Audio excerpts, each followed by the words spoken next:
Never would I have thought. A miserable designer, overworked to death, actually transmigrated into a novel. As the villainous girl I hated the most, Oiv, despite being a duke's daughter, repeatedly committed evil deeds and ultimately died tragically by the male lead's sword. And wouldn't you know it, the moment I transmigrated here, I stumbled upon the scene of my fickle fiancé breaking off our engagement. Jiangmi recalled the plot. This broken engagement was the catalyst that led Oiv down the path to her death. Transmigrating at this point in time is really unfortunate. Jiangmi, having read the novel 100 times, made up her mind. She must change her doomed fate with her own hands. I'm breaking off our engagement, Inobria yelled. The surrounding crowd whispered, gossiping about Oiv's various misdeeds. Otherwise, Inobria wouldn't be breaking off the engagement. At this moment, the crown prince looked at Oiv and asked, "Do you have any objections to Inobria's cancellation of the engagement?" Before Oiv could respond, another voice chimed in from behind. "It must be hard to be dumped, right? Those strange rumors must be false, right? What proper young lady would do such things?" Oiv turned around to see it was the female lead, Kayla, making her entrance. When she read the novel before, she always thought Kayla's character was strange. Despite her innocent and romantic persona, she was always observing and analyzing others' words. On the surface, she appeared to be speaking up for Oiv, but in reality, she was mocking Oiv's lack of manners. The crown prince, seeing that Oiv hadn't answered for a while, asked again impatiently, "Are you unwilling to break off the engagement?" Oiv smiled faintly and curtsied respectfully. She replied that she had long wanted to cancel the engagement. The crown prince was quite surprised by this answer. Oiv glanced at Inobria behind her and explained, "Actually, I already have someone I admire." "Thank you, Inobria, for your understanding." Then, after curtsying, she prepared to leave. The little green tea, Kayla, wouldn't let it go and jumped back in, exclaiming dramatically, "Miss Oiv actually has someone she admires? Then you must be getting married soon, right?" These words reminded Oiv that after the broken engagement, her father would immediately arrange blind dates for her. But any potential suitors would detest and look down on her because of her bad reputation, ultimately leading to her reputation becoming even worse. She had to find a way to shut them up. The green tea heroine, Kayla, was still clamoring. "That person must be very outstanding, right? Can you tell us who he is?" "It's His Highness, the Crown Prince." Oiv turned and said loudly. Hearing these words, both Kayla and the Crown Prince were greatly shocked. The Crown Prince glared coldly at Oiv. What nonsense is this foolish woman spouting? Oiv thought to herself, as long as everyone knew she admired the Crown Prince, they wouldn't be able to force her into marriage in the future. After all, the Crown Prince would never marry her. The Crown Prince said coldly, "We've never met before, have we?" Oiv put on an extremely hurt expression. "We have met, Your Highness, don't you remember? Anyway, I won't give up on liking Your Highness." After saying this, she seized the opportunity to flee the venue. Watching Oiv's departing figure, a sneer appeared on Kayla's face. "The Crown Prince is someone you can dream about. Only I am worthy of standing by the Crown Prince's side." Oiv left the banquet hall and looked at the beautiful starry sky. Suddenly, a wave of emotion washed over her. Is he really dead? Then, she resolutely made up her mind. Since heaven had given her a new life, no matter what, she must live this life well. Oiv, having transmigrated into the villainous supporting female character, decided to change her doomed ending with her own hands. After the broken engagement, Oiv emerged from a banquet. A handsome man called out to her from behind. Turning around, she saw it was Rao, Oiv's knight. "The carriage is ready. Can we leave?" Oiv nodded vigorously.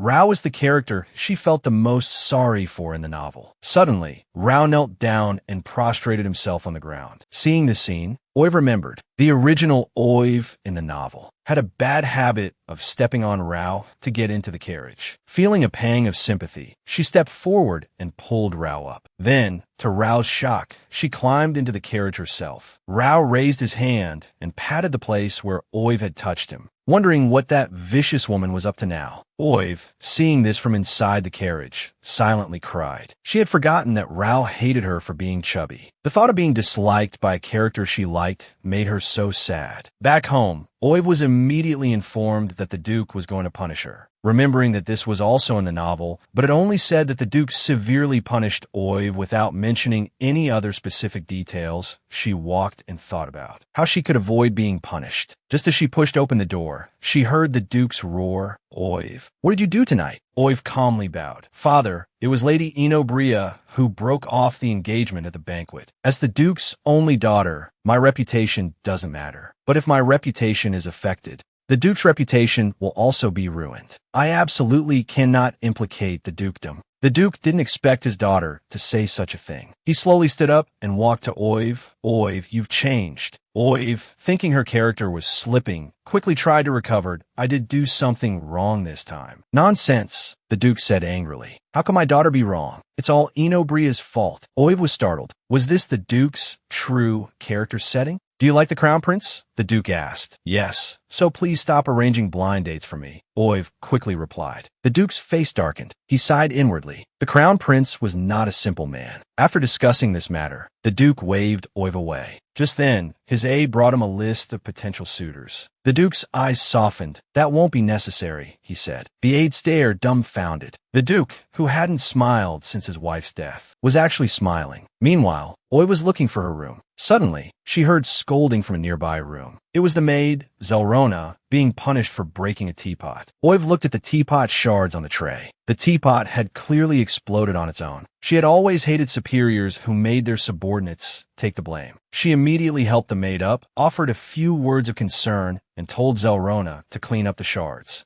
Zelrona looked at Oiv, resentful but daring not to speak, and cleaned up the shards herself. That night, Oiv dreamed of the moment she was killed. Waking up in a cold sweat, she heard a knock on her door. Opening the door, she found a servant who had delivered Kayla's invitation. Looking at the invitation, Oiv remembered the tea party mentioned in the novel. She and Kayla had worn the same dress. But the original Oiv couldn't stand Kayla wearing the same dress as her, so she ruined Kayla's dress. This had once again drawn attention to her. Although this matter was troublesome, the current Oiv didn't plan to avoid it seems I need to buy a new dress, she thought. She called out to Zelrona to prepare a carriage. Once everything was ready, Oiv ran into Rao again at the main gate. Seeing the injury on Rao's face, Oiv couldn't help but express her concern. Rao angrily turned away. Oiv refused to give up and reached out to touch Rao's wound. With a look of disgust, Rao slapped Oiv's hand away. "Are you asking knowingly?" he said coldly. The headmaid quickly stepped forward and ordered the guards to seize him. Rao laughed coldly. "Just punish me as usual. Why bother with this fake concern? It's disgusting." Oiv understood that as long as he hated her, everything she did would be wrong. So, she ordered the guards to release Rao. As she passed by him, Oiv said, "You can go back. I don't need your protection for a while." The headmaid wanted to arrange a new knight for Oiv, but Oiv declared loudly, "He's my only knight." Hearing this, a strange feeling suddenly welled up in Rao's heart. This woman was so strange. First, she showered him with meticulous care, and then she threw the gift he gave her in the trash. What was she trying to do? To escape the tragic fate of the cannon fodder supporting female character, Oiv decided to go shopping for a new dress. Riding in a carriage through the bustling streets, Oiv was thrilled. It was indeed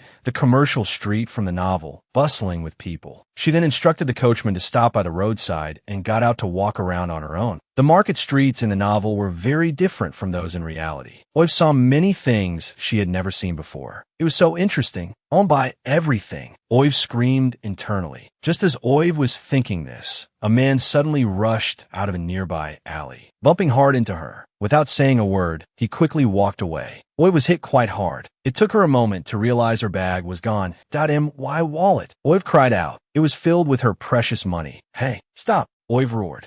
The thief looked back and saw a woman holding up her skirt, running towards him, shouting, "Stop, thief!" Panicked, the thief accidentally bumped into a girl selling apples. The apples in the girl's basket went flying. One of them flew straight towards Oiv. "Oh no, I can't dodge it." Oiv closed her eyes in fear. The next second, the apple was caught firmly by a man. He casually tossed it back to her and gestured for Oiv to wait while he retrieved her bag. In a flash, both of them were gone. At the next intersection, when Oiv finally caught up, breathless, the man had already knocked the thief to the ground. Oiv asked worriedly, "Are you hurt?" The man turned around and returned the bag to Oiv. Oiv finally got a clear look at his face. He was a handsome blonde man. The blonde man smiled slightly. It's my pleasure to be of service to a lady. Oh my, he's so handsome. Oiv couldn't help but swoon. Out of the corner of her eye, she saw the thief quietly pick up a knife from the ground and lunge at the blonde man. Look out behind you, Oiv quickly warned. The blonde man turned and grabbed the thief's wrist, then delivered a kick to the thief's stomach. This man is amazing, Oiv exclaimed internally, but outwardly, she pretended to be calm. The blonde man dropped the thief and apologized to Oiv that I'm so sorry you had to witness that. Oiv quickly waved her hand, indicating she wasn't scared. Inwardly, she marveled. This is just like a novel. Even a kind stranger is so good-looking. She bent down to help the girl pick up the scattered apples, and even paid for them. The blonde man watched all of this thoughtfully. Then he saw Oiv hand him the apples as a thank you. She then turned and entered the cake shop next door and bought some pastries as a gift. The blonde man accepted the pastries, smiling as he asked Oiv, "Can we meet again?" Oiv was secretly delighted. Meeting a handsome man again? Of course. The blonde man extended his hand to Oiv. "That I look forward to seeing you again," he said, then turned and left. As soon as he turned the corner, the smile disappeared from the blonde man's face. He quietly instructed his attendant, who had followed him, to investigate Oiv thoroughly, because she was so different from the rumors. With that, he waved his hand dismissively, threw all of Oiv's gifts in the trash. Never would she have imagined that the seemingly pure and harmless heroine, Kayla, was actually a deeply scheming, two-faced manipulator. The day of the tea party soon arrived. From afar, Oiv saw Crown Prince Reynolds surrounded by noble ladies. She had thought he would be the last to arrive. As Oiv was thinking this, her eyes suddenly widened. It was the kind stranger. He seemed countless times gentler than Reynolds. Oiv was smiling to herself when her view was blocked by two noble ladies. They were Kayla's two lackeys. They snidely remarked to Oiv, "Are you staring at the Crown Prince because you want to curry favor with him? No one besides our Kayla can stand beside the Crown Prince." Kayla, overhearing this, was very pleased. But Oiv, instead of getting angry, replied in an innocent tone, "Did the Crown Prince sneak out in the middle of the night and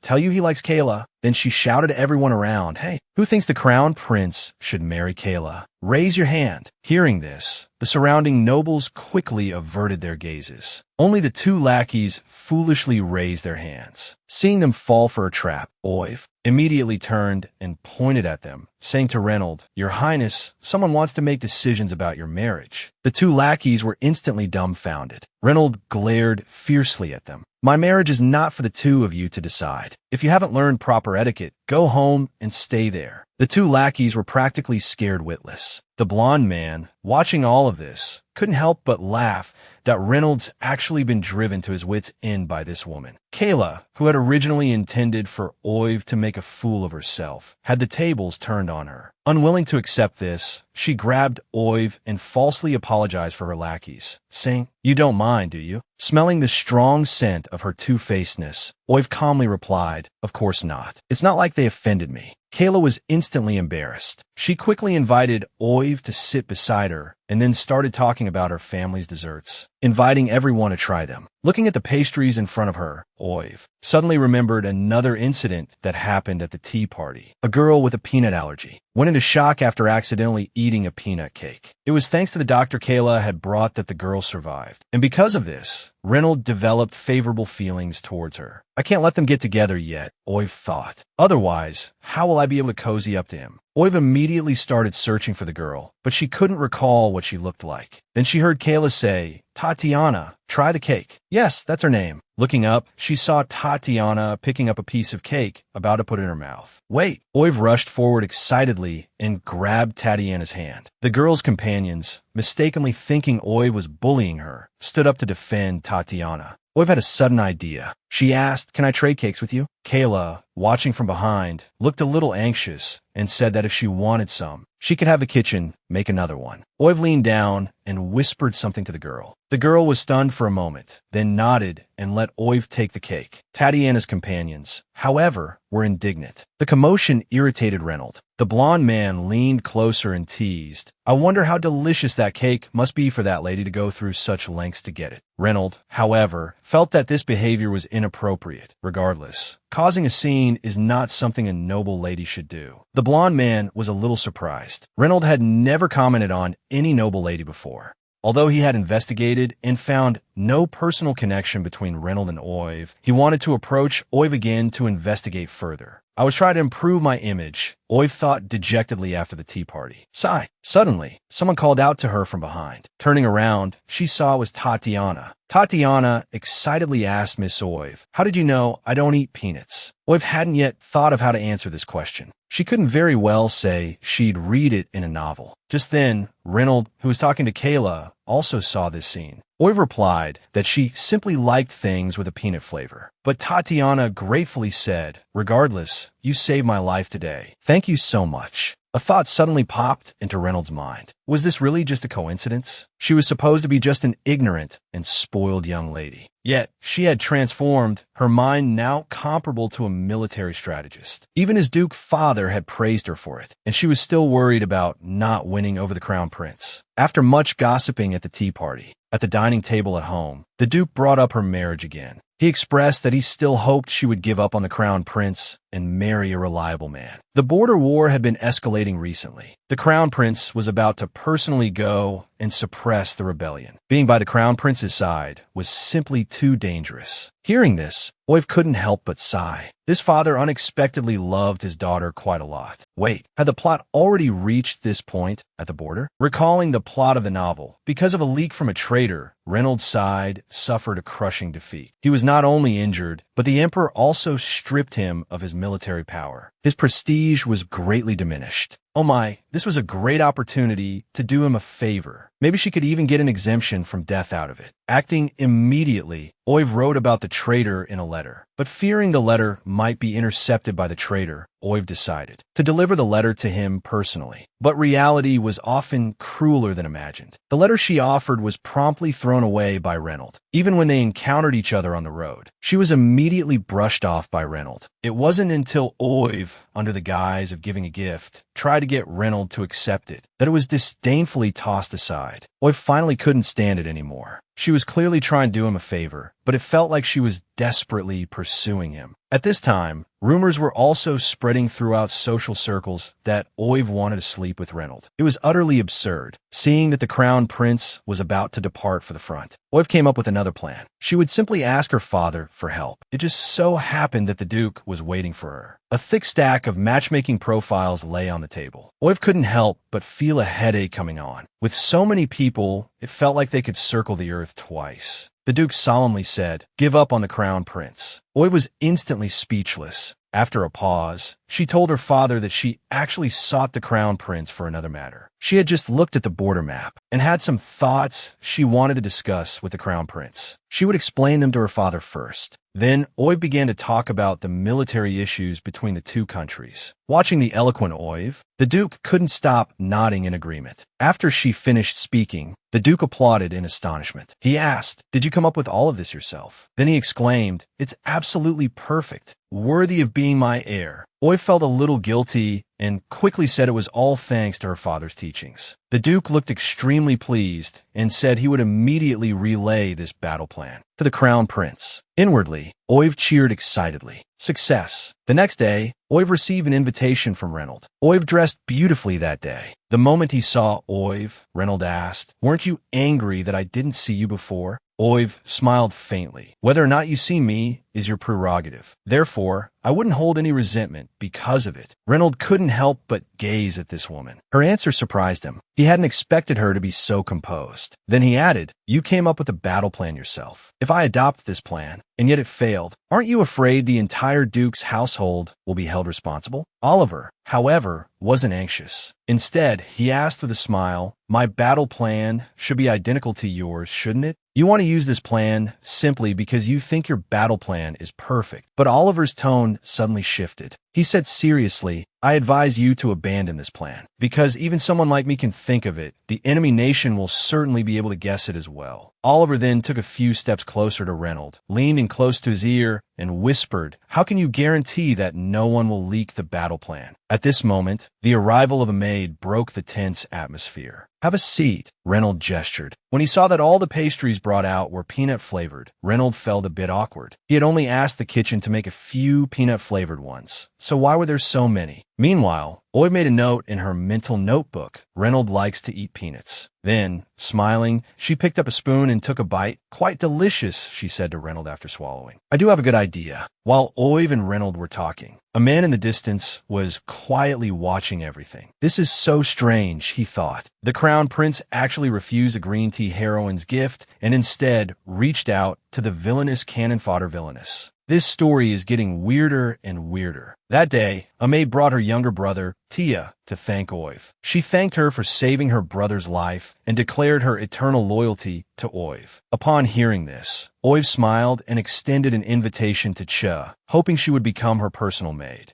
Cha, overwhelmed with gratitude, immediately agreed. A few days later, Crown Prince Reynold was about to set off on his military expedition. To maintain her persona of being in love with the Crown Prince, Oiv had to squeeze into the crowd to see Reynold off. Cha was the loudest among them. Ever since becoming Oiv's personal maid, Cha firmly believed that her mistress and the Crown Prince would eventually become a couple and declare that she would definitely help them get together. After Reynold politely declined the gifts offered by the noble young ladies, the heroine, Kalia, made her dazzling entrance. She appeared with a shy expression and coyly presented her gift. Looking up at Prince Reynold, she said, "This insect repellent was specially made for you. Please accept it." However, Reynold wasn't impressed. He glanced at it and refused, walking straight past her. The Crown Prince actually rejected me. Kalia found it unbelievable and even tried to tug on Reynold's clothes. The whispers of the surrounding people reached Oiv's ears. I can't believe the Empire's white rose was rejected by the Crown Prince. Oiv also found it strange. In the novel, Reynold should have accepted Kalia's gift at this point. Could it be because of what happened at the tea party that the subsequent plot has changed? Seeing Reynold walking towards her, she quickly urged her mistress to present her gift. But Oiv didn't intend to have much interaction with Reynold. However, when she turned her head, she saw that Reynold had already stopped and was standing right in front of her. Oh no, Oiv panicked inwardly. She hadn't prepared any gift today.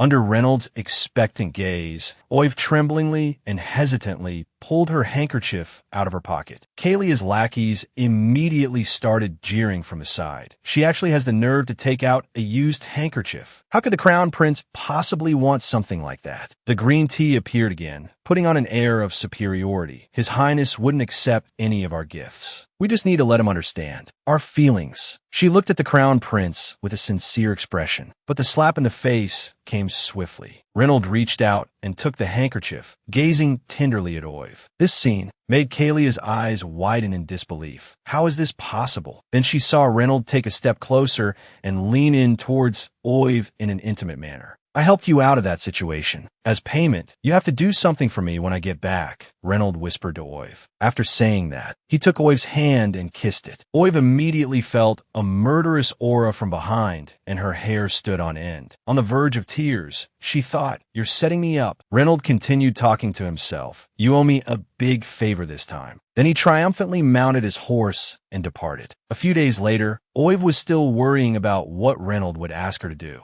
She saw Tia practicing knightly moves, waving a branch around. Suddenly, an idea occurred to her. She could ask Rao to personally teach the child swordsmanship. However, when Oiv made this request to Rao, Rao's face became extremely grim. He refused without a second thought. Tia thought Rao refused because she was of low status and he looked down on her. Seeing Tia's sadness, Rao pulled Oiv aside without a word. Suppressing his anger, he asked Oiv, "Is that child your new toy?" Oiv looked up in surprise. "Don't you know that following me, she will also suffer endless humiliation? This woman is terrifying." Not only did she make this knight dress as a woman to please her, but she also made him play with a puppy that had been starved for 7 days and nights. She even allowed others to gang up and bully him. After Oiv finally understood what the original Oiv in the novel had done to Rao, looking at Rao's dejected, retreating figure, she cursed inwardly, "I'm truly a terrible person." Then she remembered Rao's tattered sword. She remembered that in a swordsmanship competition, because of that broken sword, Rao narrowly missed victory and had been disheartened ever since. "I must protect my loyal puppy. I absolutely won't let that happen." Having made up her mind, Oiv went out alone to look for a weapon. But standing on the street, Oiv stared blankly at the swords on display. She realized she had no idea how to choose one. A nearby weapons shopkeeper invited her inside. Hearing Oiv ask him what constituted a good sword, he knew she was clueless. So he brought out a pile of old swords from the storeroom, deceiving her by saying each one was priceless. Oiv, looking at the dust-covered swords, felt something wasn't right. The shopkeeper continued his deception. These swords are all ancient magical swords passed down through generations. As long as you possess one, you'll be invincible. A blonde-haired man happened to see this scene from outside the window. He gave a playful smile. Oiv is about to be scammed. If I go help her now, she'll definitely be grateful to me. But just as he pushed the door open, he heard Oiv yell, "Are you trying to rip me off? How could a small shop like yours have so many magical swords?" "That's because we have connections." Before the shopkeeper could finish, Oiv said scornfully, "Con man, only a fool would believe you." She was about to storm out when she saw the blonde-haired man at the door. "Don't buy anything. This is a ripoff." Saying this, she grabbed the blonde-haired man and ran. The shopkeeper, seeing not only his customer run off, but also take another potential customer with her, stamped his feet in regret. After running for a while, the blonde-haired man was surprised that Oiv actually knew about magical swords. Oiv gave a casual excuse, relieved. If she hadn't read the novel, she would have believed the shopkeeper. She had only seen one magical sword in her life. Then the blonde-haired man invited Oiv to stroll around the streets with him. Oiv happily agreed. Suddenly, Oiv felt something behind her. Turning around, she saw it was a magical sword. The very magical sword that killed Oiv in the novel. Remembering the scene of her death, Oiv's body began to tremble uncontrollably. Leaning on the blonde-haired man, Oiv took a while to recover. She went to the stall where the magical sword was displayed. She asked the stall owner about the price of the magical sword. The stall owner, an old man, looked Oiv up and down for a long time. Without a word, Oiv pulled a pouch full of gold coins from her bag. The old man snatched the money pouch, muttering to himself. The blonde-haired man approached. The old man, eyes glued to the gleaming gold coins, retorted. The blonde-haired man grew a little angry. The old man also flared up. He grabbed the sword and tossed it at Oiv. Then he quickly packed up his stall and disappeared in a flash. Oiv looked at the magic sword in her hand, extremely pleased. She thought gleefully. The blonde-haired man watched the delighted Oiv. Suddenly, Oiv seemed to remember something. The blonde-haired man recalled how he had blurted out her name in a moment of urgency. He explained. Oiv shamefully recalled the commotion she had caused at the Camellia Ball. It was indeed hard not to be noticed. So, she extended her hand and formally introduced herself. The blonde-haired man took Oiv's hand and kissed it. He replied. Hearing this name, Oiv immediately withdrew her hand. Oiv was puzzled. Hearing a noise nearby, she looked up and saw Cha wiping the magic sword with a cloth. Cha grumbled as she wiped. Oiv stepped forward and gently stroked the magic sword. She told Cha, remembering the novel, where Reynolds stood before the magic sword, and the sword, attracted by his protagonist's aura, clung to him like it was free. She couldn't help but shrug, but there was no time to waste. She had to awaken the magic sword quickly. Elsewhere, Reynolds, in the military camp, had captured the inside man. Thanks to Oiv's warning, he had apprehended the man without difficulty. Reynolds' eyes were unreadable. The inside man trembled with fear. Seeing this, Reynolds ordered his subordinates. Then he looked towards the enemy lines. The next morning, Oiv set off with Rao. They arrived at Dragon Spring Mountain at noon. Oiv looked around. Then she beckoned Rao to follow her into the mountains. Rao, walking behind, looked at Oiv's back. Remembering all the humiliations he had suffered, a thought suddenly arose in Rao's mind. In this deserted place, if he killed him and blamed it on the mushrooms, he could regain his freedom. Thinking this, he slowly drew his sword and then suddenly swung it at Oiv. Oiv was considering which path to take when he heard the whoosh of a sword behind him. Immediately after, a sword grazed his face and stopped at his throat. Looking at the severed strands of hair, Oiv cried out in alarm. Rao suddenly exclaimed as if a snake had fallen from nearby. He calmly said that there had just been a snake, but he had taken care of it. So that's what happened. Oiv breathed a sigh of relief. He had been scared to death, thinking Rao was going to kill him. Rao calmly sheathed his sword. If it weren't for his knightly spirit, Oiv would already be dead. Once he revived his family and was released from his knightly vows, that would be Oiv's death date. At this moment, Oiv was unaware of Rao's thoughts and was still seriously looking at the map. In the novel, Dragon Spring Mountain was a hunting ground. His goal was the magic stones within the magical beasts. This time, he was determined to have a big haul. But while his thoughts were beautiful, reality was cruel. Even as dusk began to fall, they still hadn't found any magical beasts. Could it be that they really had to give up halfway? Oiv had a sudden inspiration.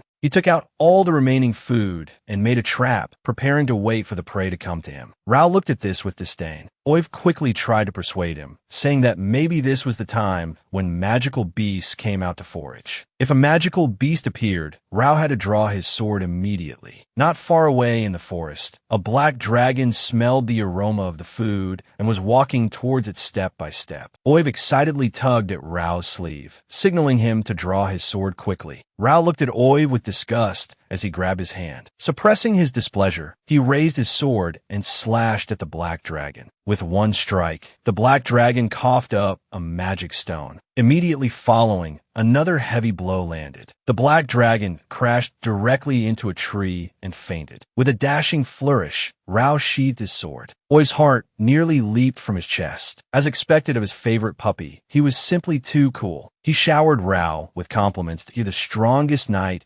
I've ever seen in the entire empire. He said, and was about to hug Rao. But seeing Rao's look of disgust, Oiv quickly withdrew his hand. Embarrassed, he said, "I'm sorry. I forgot you don't like me touching you." Rao was taken aback. Oiv had actually apologized to him. The Oiv of before would never apologize to anyone. As Rao looked at him in confusion, Oiv picked up the magic stone from the ground, disgustedly wiping the saliva off it. He was overjoyed. With this, the magic sword would be his. Suddenly, countless red vines burst forth from the trees behind him, swiftly attacking. Rao yelled, "Watch out," and lunged forward, shielding Oiv with his body. The vines immediately wrapped around his arms. "It's a ghost vine. Don't worry about me. Run," Rao yelled as he tried to push Oiv away. "Are you kidding me?" Oiv desperately pulled at the vines on Rao's body. "I won't leave you alone." Seeing this scene, Rao's eyes widened in surprise. He actually cared about the life of a servant. He had really changed. At this moment, footsteps came from the depths of the forest. A man slowly walked out from behind the trees, clapping his hands in praise. What a touching display of deep affection. "You little thief over there, if you don't want to die, return the magic stone to me." Oiv thought, it has to be the novel. Another incredibly handsome guy has appeared. But whose side is he on? Facing the strange man who had emerged from the forest, Oiv argued, "We obtained this magic stone by defeating the dragon. It's not stolen." Just then, the black dragon woke up. Seeing the white-haired man, it acted happily like a puppy. It approached the white-haired man, seeking to be petted. The white-haired man sneered, "Black dragon, are you talking about my pet?" Oiv was shocked. "This dragon is your pet." The white-haired man smiled faintly, that "I am the guardian of all of Dragon Spring Mountain. Everything on this land belongs to me." His expression then darkened.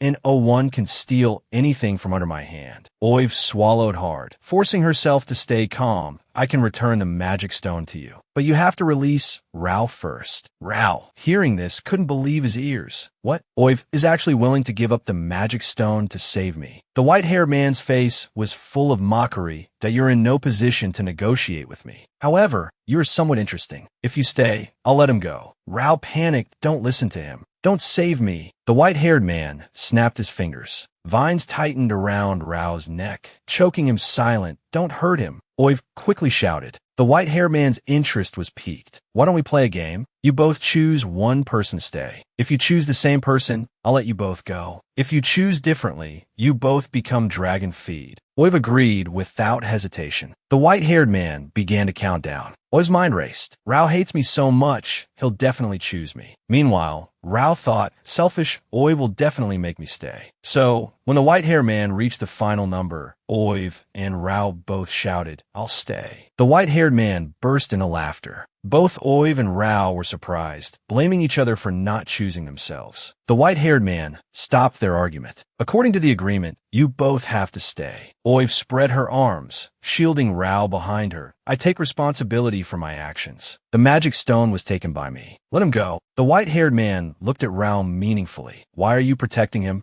Oiv awkwardly explained, "All lives are precious, regardless of status." You really are interesting. Fine, I won't bully children. You can both leave. As the vines receded, Oiv grabbed Rao's hand. Let's go. Before he changes his mind. They hadn't run far when Oiv heard the white-haired man's voice. The truth will soon pierce the night sky and transform into a sword of judgment. Back at the Duke's mansion, the more Oiv thought about it, the more uneasy she felt. The imposter. Did he realize I'm not the real Oiv? In the novel, there was only one person who could control magical beasts and make prophecies. That was the strongest magician, the royal prophet, Cohen. Lost in thought, Oiv was suddenly summoned by the Duke. Arriving at the drawing room, Oiv immediately saw the person standing beside the Duke. What was he doing here? The white-haired man gave Oiv a slight nod. We meet again, young noble. The Duke was surprised they had met, but politely introduced him. This is the royal prophet, Cohen. He will be staying with us for a while. What? Oiv exclaimed, jumping up. This moody, dangerous person is going to live in my house? Cohen, seeing her aversion to him, explained, I'm staying here to fulfill your mother's last wish. He then gave a mischievous grin. But the specifics depend on your behavior. I'll decide whether to tell you or not. Oiv was furious. This sly fox. The Duke coughed and continued. For the next few days, I'll be in charge of the Crown Prince's triumphant return celebration. Oiv, you must take good care of our guest. For Oiv, this was fantastic news. Reynold is returning. Since he had won the war, it meant the story had changed. Does this mean I won't die either? A few days later, Oiv called Rao to the garden, prepared to give him the magic sword now inlaid with the magic stone. Rao, seeing the sword in the box, noticed it was much sharper than before. Then he saw Oiv lift the sword with both hands and offer it to him. From now on, you're the master of this sword. Rao was puzzled.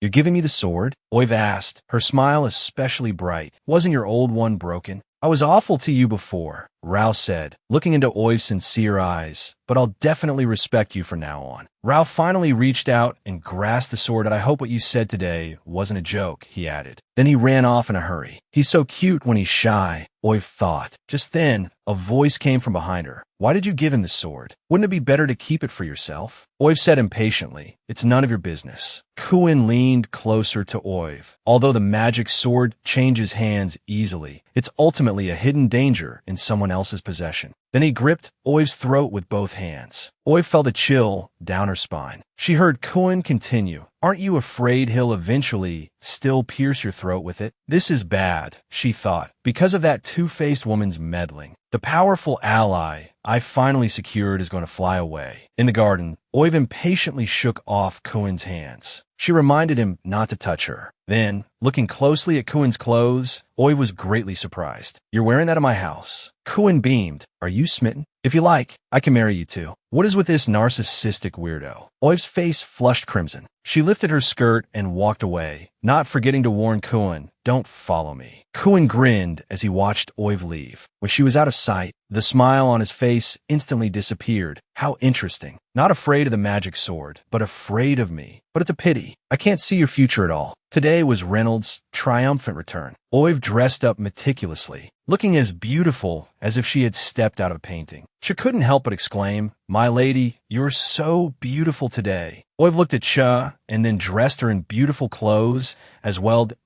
Y maid must also be radiant. Cha declared enthusiastically, My lady, I won't let you down. Oiv and her party walked down the street, looking at the lively celebrations. Oiv sighed. Father really went to a lot of trouble to welcome Reynold. Suddenly, the crowd around them erupted in excitement. His Royal Highness, the Crown Prince, has entered the city with the knights. Oiv was suddenly squeezed immobile by a throng of admirers. She turned around to warn Cha, but found they were gone. Oh no, I'm lost. Kalia, the two-faced woman, saw her from aside. How is this woman like glue? Wherever the Crown Prince is, she is. In the distance, Reynold approached, leading his troops. But Oiv was only focused on finding Cha. Suddenly, a pair of hands shoved Oiv out of the crowd, causing her to fall in front of Reynold's horse. Reynold was startled. Oiv, look out! The horse, frightened, reared up. Reynold pulled hard on the reins. Just then, a figure darted out and scooped Oiv away from the horse's hooves. Oiv, startled, looked up. Are you all right? The man in front of her asked with concern. Oiv looked up and saw it was Dices. Reynold saw Dices at this moment. Kalia, in the crowd, felt a pang of regret. She had almost succeeded in humiliating Oiv publicly. She hadn't expected the second prince to help her. However, letting the crown prince witness Oiv's ambiguous interaction with another man wasn't bad either. He should be very angry. After all, Oiv had sworn she loved him. Reynold was indeed very upset. Looking at Oiv in Dysis's arms, he thought, I thought this woman was sincere towards me. Turns out it's not just me. It can be Dysis too. Reynold felt a surge of anger. The knight beside him urged, His Majesty is waiting, Your Highness. Reynold suppressed his anger and moved aside. You're blocking my way. Oiv quickly stepped back and bowed respectfully. Safe travels, Your Highness. Reynold glared at Oiv.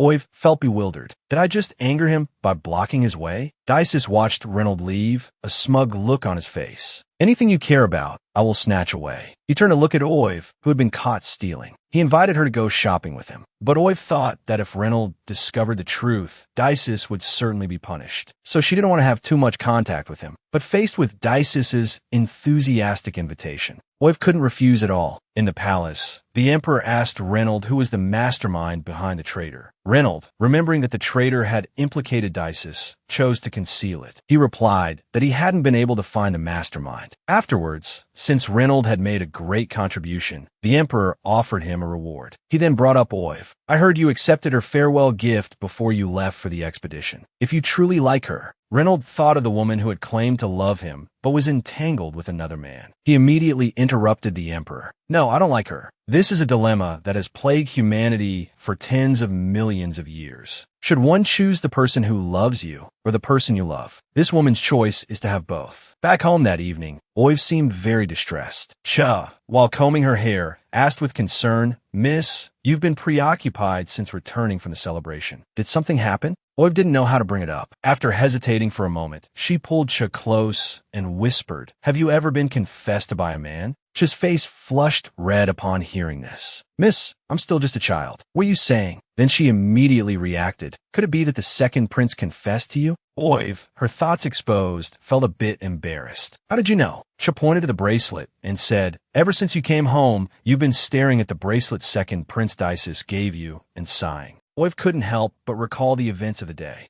Dysis had said sincerely, I like you. I hope you can give me a chance to understand the real me. She couldn't help but cover her face in distress. In the novel, Dysis is someone who will stop at nothing to achieve his goals. Although I love handsome men, I really can't accept this kind of schemer. Cha misunderstood Oiv's meaning. She tried to help Oiv analyze the situation. Miss, although you are deeply in love with the crown prince, the second prince is also deeply in love with you. Everyone says that choosing someone who loves you will definitely lead to a happier life. Oiv looked helplessly at the gossiping Cha and closed the jewelry box. She thought sullenly, why do I have to choose just one? Wouldn't having a harem be much better? Suddenly, Oiv remembered that Dysis had told her the youngest princess's birthday was coming soon. She was the youngest princess in the empire, and also Reynold's most beloved sister. In the novel, the manipulative female lead colluded with the head maid, Rona, and switched the gift Oiv had given the little princess with insects. As a result, the little princess's birthday banquet was ruined. The emperor was furious and forbade Oiv from attending any banquets from then on. That Rona is a hidden danger. I must deal with her as soon as possible. At that moment, in the second prince's residence, Dysis was leisurely drinking tea and reading. Reynold suddenly barged into his room. He walked straight to Dysis's side and sat down, asking, I didn't see you today. Where did you go? Dysis put down what he was holding and gave an innocent smile. I went on a date with Miss Oiv today. We had so much fun that I lost track of time.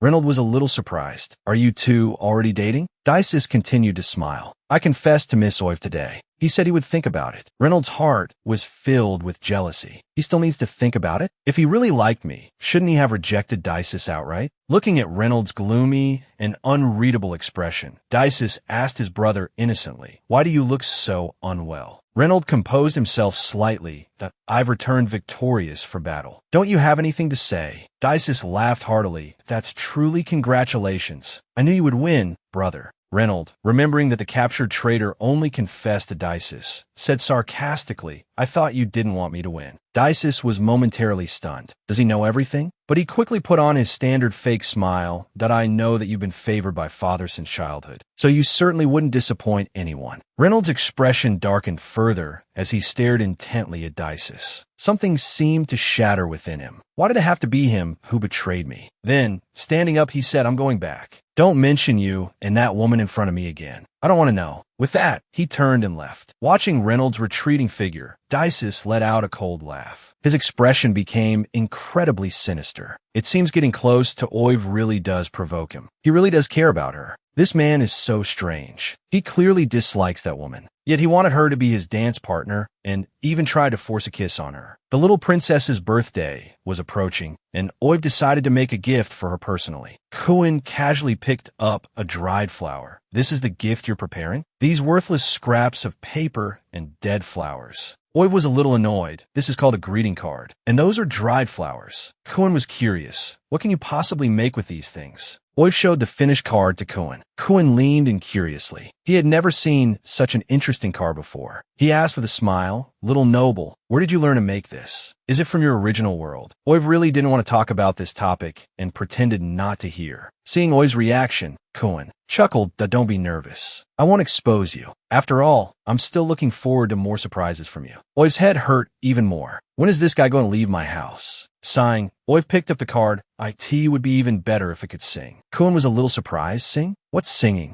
Oiv explained, like when you open the card, beautiful music plays from inside. Kuin said dismissively, "That magic is very simple." Oiv was surprised that such magic existed. She excitedly grabbed Kuin's hand. "Can you do it?" Kuin, looking at his hand held by Oiv, was in a great mood. Stroking Oiv's face, he reassured her, "Don't forget, I'm the most powerful magician in the Empire. Of course, I can do anything." Oiv instantly turned into a little fangirl, feeling as if Kuin's figure had grown taller. Master Magician. Just then, Cha came to deliver a message. "Miss, His Highness the Crown Prince is here." After some preparation, Oiv arrived at the drawing room. Seeing Reynold, she politely curtsied. She sat down opposite him. "Your Highness, is there something you need?" Reynold said a little awkwardly, "About the incident at the celebration. You weren't hurt, were you?" Oiv quickly waved her hands.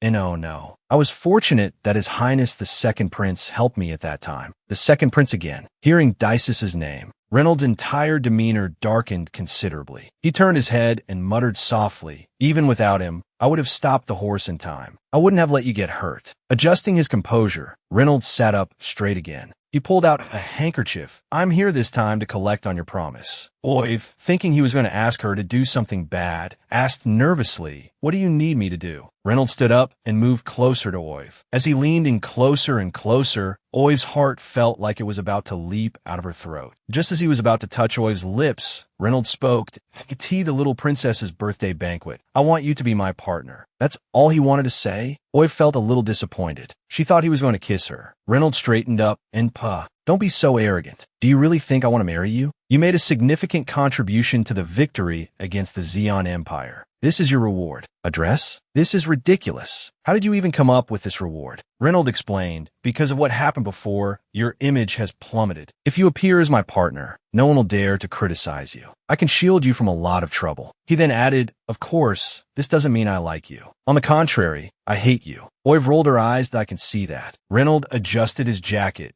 "I'll help prepare the gift for the little princess," he told Oiv. He turned to leave. "Your Highness, please wait." Reynolds turned back to look at Oiv. "Thank you for your kindness, but I refuse." Reynolds was incredulous. "What did you say?" Oiv said seriously, "If restoring my reputation requires sacrificing someone else, I'd rather not." Reynolds didn't expect Oiv to say such a thing. He emphasized, "I'm a crown prince. No one dares to slander me." Oiv explained, "Even if it helps me temporarily, a fake relationship will only end up as a bigger joke." Reynolds felt he had underestimated Oiv. He hadn't expected her to think so deeply. Suddenly, he remembered what had happened at the celebration, and a pang of bitterness struck his heart. He sneered, "You don't want to be associated with me. Is it because of my brother? Didn't you two enjoy the celebration together? And he even confessed to you?" Oiv blushed and denied it. "That's not it at all." Suddenly, Reynolds grabbed her wrist and pulled her close. He then wrapped his arm around her waist, pulling her into an embrace. He said seriously, You can be with anyone, but not Dices. Oi was overwhelmed by this series of actions. She stammered, I would never go out with him. Seeing that Oiv didn't seem to be lying, Reynold felt much better. At least you're not completely stupid. In that case, I'll tell you a secret. Little Princess Gwen's favorite thing is dessert. There were bugs in the birthday cake for the princess. Who could have done such a thing? The day of the little princess's birthday banquet finally arrived. Oiv dressed carefully. There was a knock at the door, and Rona entered carrying the birthday cake. She praised, I've never seen such a beautiful cake. The little princess will love it. Kuan agreed. With the birthday card, it's truly impressive. Cakes in this world were all small, and there was no concept of a birthday cake. Oiv was confident that she could win the little princess's favor with this. But this isn't the cake I made for the little princess. Oiv questioned Rona. Did anyone touch the cake after it was made? Rona looked guilty and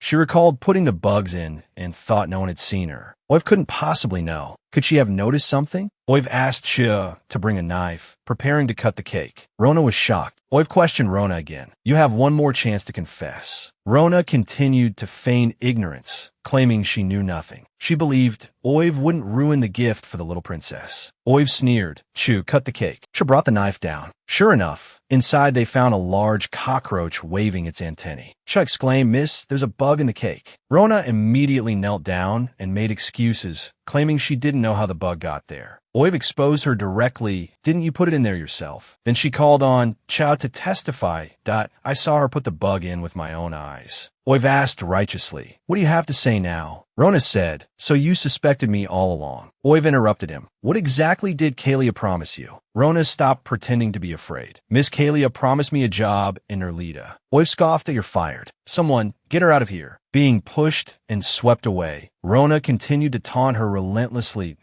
What if you fire me? You've ruined the cake for the little princess. I've achieved my goal. Unrepentant, announce her misdeeds to the nobility. You want a job hop? I'll make sure you're never hired again. Rona finally panicked. You can't do that. Before she could finish, the guards dragged her out. Finally rid of a major threat, Oiv seemed particularly happy. Kuin, however, was a little worried. The birthday present is ruined. What are you going to do now? Oiv declared triumphantly, I always have a backup plan. Then she clapped her hands. Rao entered, carrying an identical cake. Surprise. I made 2 identical cakes. What's going on? How'd I suddenly get cornered by a handsome guy? The little princess's birthday banquet began. Various prominent figures and nobles of the empire gathered. At this moment, Inaburia was inviting the manipulative Kalia. Miss Kalia, you're the most beautiful lady I have ever seen. Would you be my partner? Kalia subtly changed the subject, asking about the Oiv family. Is it true that Oiv is suppressing the Inaburia family's business? Inaburia explained, our 2 families have always had some business disputes. It's not because of the broken engagement. Kalia feigned relief. That's good, because the broken engagement was caused by me. I often feel uneasy about it. She thought to herself, as if it's all Oiv's fault for stealing my spotlight. Inaburia, thinking Kalia was feeling guilty, continued to comfort her. Oiv is so vicious. She's not suitable to be our family's future mistress. He took Kalia's hand. In my heart, only Miss Kalia is capable of filling that position. Then he gently kissed the back of Kalia's hand. Kalia, somewhat annoyed, discreetly withdrew her hand. You flatter me too much. My father is only an earl. How dare I aspire so high? She thought disdainfully, humph. Someone who was dumped dares to have designs on me. Then, her eyes drifted towards the princes on the other side of the room. Those were the kind of men she wanted to marry in the future. She wondered how her maid was progressing. But even if it wasn't successful, she had a backup plan. She would definitely ruin Oiv's reputation. Oiv, on the other side, was already ready. She cheerfully said to everyone, let's go. Kuin suddenly grabbed Oiv's hand. Wait, come with me. Without further explanation, he pulled her into the dressing room. Oiv was still grumbling, we're running out of time. Suddenly, the world spun, and she was pinned against the wall by Kuin. Oiv, looking at the handsome man, gazing at her intently, blushed crimson. Nervously, she stammered, what are you doing? Kuin said in an unusually calm voice, take off your dress. Oiv was shocked. What kind of outrageous request was this? This was terrifying. She had finally caught the scheming maid and the manipulative Kalia, and now there was another trap waiting for her. Kuin pressed Oiv against the wall. I was going to wait for you to find it yourself, but it seems that's not going to work. Oiv was panicked. Find what? Just as her imagination ran wild, Kuin knocked on her head. Don't overthink it. Your dress has been tampered with. Understanding, Oiv quickly took off her dress. When she cut it open, she found royal emblems sewn inside. If this had been discovered at the little princess's birthday banquet, she would have been thrown directly into prison. The culprit was obvious. Oiv was shaken. The original story only mentioned Kalia bribing a servant to frame Oiv. She hadn't expected Kalia to tamper with her dress as well. Misusing royal emblems was a serious crime. Why wasn't it mentioned at all in the original story? What was going on? Was it because she helped Reynold, causing the original plot to change? But now wasn't the time to think about that. Oiv dismissed her uneasy thoughts and apologized to Kuin. Thank you so much. Otherwise, I would have ended up in jail. But how did you know? Kuin puffed up with pride. I am the Empire's top prophet. I can foresee many things about the future. Oiv suddenly understood. Right, this guy also knows I'm from another world. But Kuin's expression turned serious. Young noblewoman, I have something to warn you about. The future is already set. Those who attempt to change the future will suffer the wrath of fate. Oiv's face pale. What do you mean? Are you telling me to resign myself to fate? Impossible. I will never allow myself to die. At this moment, Rao pushed the door open.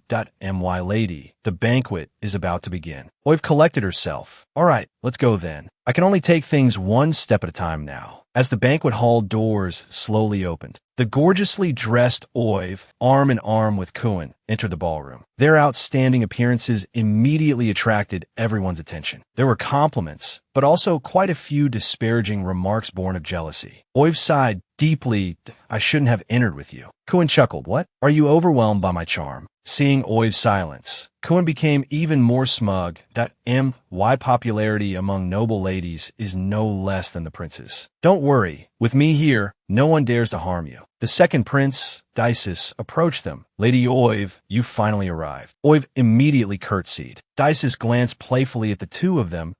Oh, this is the reason Lady Oiv declined to be my partner. I originally thought you would come with my brother. Oiv gave a few awkward laughs, thinking to herself, I don't want to provoke either of you brothers. As melodious music began to play, Dices extended an invitation to Oiv. Lady Oiv, would I have the honor of inviting you for the first dance of the evening? It's unbelievable. There's actually a man in the world who can see through a green tea schemes. At the ball, Oiv declined Dices' invitation. I've already promised Master Kuin that we would have the first dance. This time, she absolutely couldn't be led by the nose like at the celebration. Dices' expression didn't betray a hint of emotion. That's truly a shame. I wish you both a pleasant time. Also, Lady Oiv, I eagerly await your response regarding courtship. Oiv quickly replied, yes. Kuin looked curious. You actually received a heartfelt confession from the second prince. Oiv had a resigned look on her face. Stop teasing me. Kuin gave a playful smile. Actually, compared to your ex-husband, the second prince is quite a good marriage prospect. Oiv was surprised. You even know about me and Inaburia? In the novel, Kuin always had the image of a recluse. She didn't expect him to know about this noble gossip. Kuin said dismissively, as long as I want to, I know everything. All right,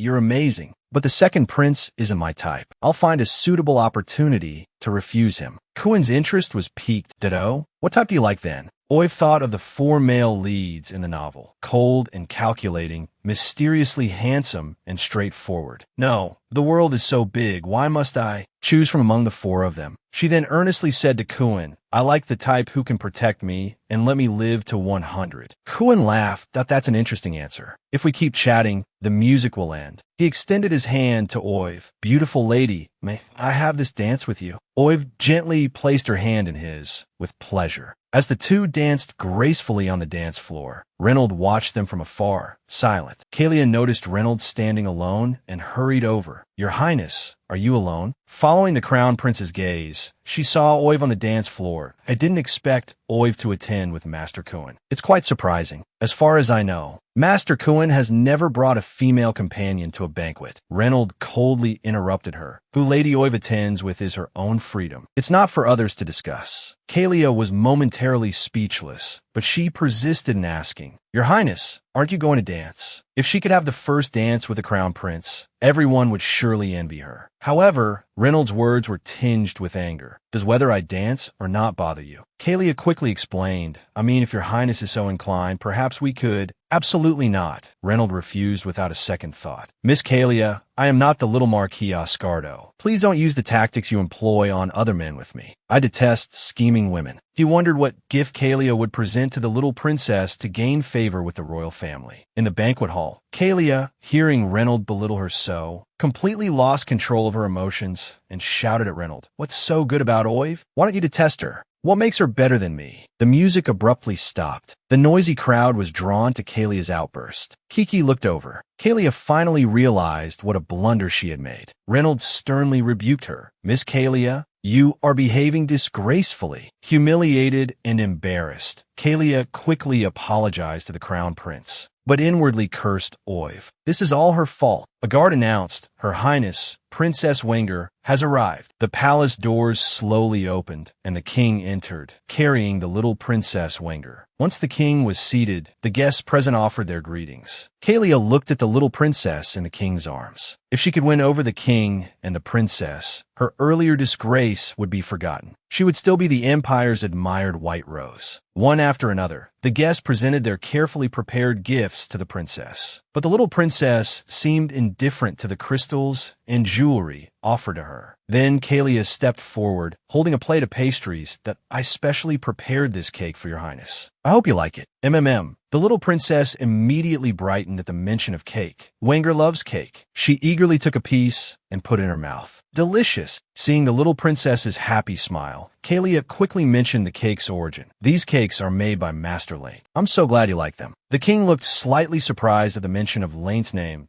"As far as I know, he only makes 10 desserts a year, and he sells them to whomever he pleases. Even the royal family is no exception. How did you acquire this?" Kalia respectfully replied, "Your Majesty, I persistently visited Master Lane for a month. Only then did I persuade him to sell me the cake." The king smiled as he watched the little princess enjoying her treat. "You've certainly gone to great lengths." Kuan watched Kalia, who had received the king's praise, with amusement. "That woman presented the cake before you. Are you sure there's no problem with it?" Kalia presented it first to see me fail. I won't let her succeed. With that thought, Oive quickly stepped forward. "Your Highness, I also have a gift for you." The little princess asked curiously, "What is your gift?" Oive smiled and replied, "I also prepared a cake for your Highness." The little princess pouted. "Cake again? How unoriginal." After Kalia had presented the little princess with a cake, Oive was also about to present her own homemade cake. With a clap of Oive's hands, Rao appeared in the banquet hall carrying a beautiful, large cake. The nobles present were all captivated by the impressive dessert. "This is the cake I prepared for your Highness." The little princess, having never seen such a large cake, stared at it in awe. Then Oive pulled a prepared greeting card from her pocket. The card, as if it had wings, flew up on its own and began to sing, "Happy birthday to you. Happy birthday to you." It's singing a birthday song. The card circled above everyone's heads as it sang. Oive explained, "This is my second gift for your Highness." Oive inserted candles into the cake and lit them. "There's a custom in my mother's homeland. After listening to the birthday song, you make a wish on the cake and blow out the candles. Then your wish will come true." The little princess was overjoyed. "Really? If I make a wish, it will come true." Oive smiled and nodded. "Yes, your Highness." The little princess closed her eyes and made a wish, then puffed out her cheeks and blew out the candles. The delighted little Princess Wenger fawned over the king. "Father, I love this gift the most. I want to invite you and my brothers to try this big cake together." The king looked at his youngest daughter with a loving expression and patted her head, of course. Not far away, Kalia snorted disdainfully. Once the cake is cut and the bugs are revealed, Oive's moment of glory will be over. But as the little princess cut the cake, and even shared it with Reynolds and Dices, nothing happened. How is this possible? That maid is useless. Seeing how happy the little princess was, the king promised to grant Oive one wish. Everyone's gaze turned to Oive. Just when everyone thought Oive would ask to marry the crown prince, Oive calmly replied, "Your Majesty, I want to open a dessert shop." The king was stunned. Then he looked at Reynolds with pity. "Son, your charm seems to be lacking." No one expected that after her scheme failed, Kalia would target Oive again. Dices was surprised that Oive didn't seize the opportunity to request marriage, instead making such a trivial request. However, Oiv had her reasons. The ingredients for desserts in this world were monopolized by the royal family and nobles. It was not easy for commoner children to eat cake. Oiv then promised the king that if he were willing to open up the supply of ingredients, she was confident that she could make cake shops spread throughout the empire. Then, the children who could eat cake would forever remember the king's grace. Hearing this, Princess Wenger pleaded with the king. The cake is really delicious. Wenger also wants to share it with other children. The king sighed. I've heard quite a few rumors about Miss Oiv before. Seeing you today, Duke Vaya has truly raised a good daughter. I grant your wish. From today onwards, the royal family will supply all dessert ingredients to the Vaya family, free for 6 months. Consider it my personal investment in Miss Oiv. Oiv lifted her skirt and curtsied respectfully. Thank you, Your Majesty. After being idle for so long, I can finally have my own career. The crowd murmured,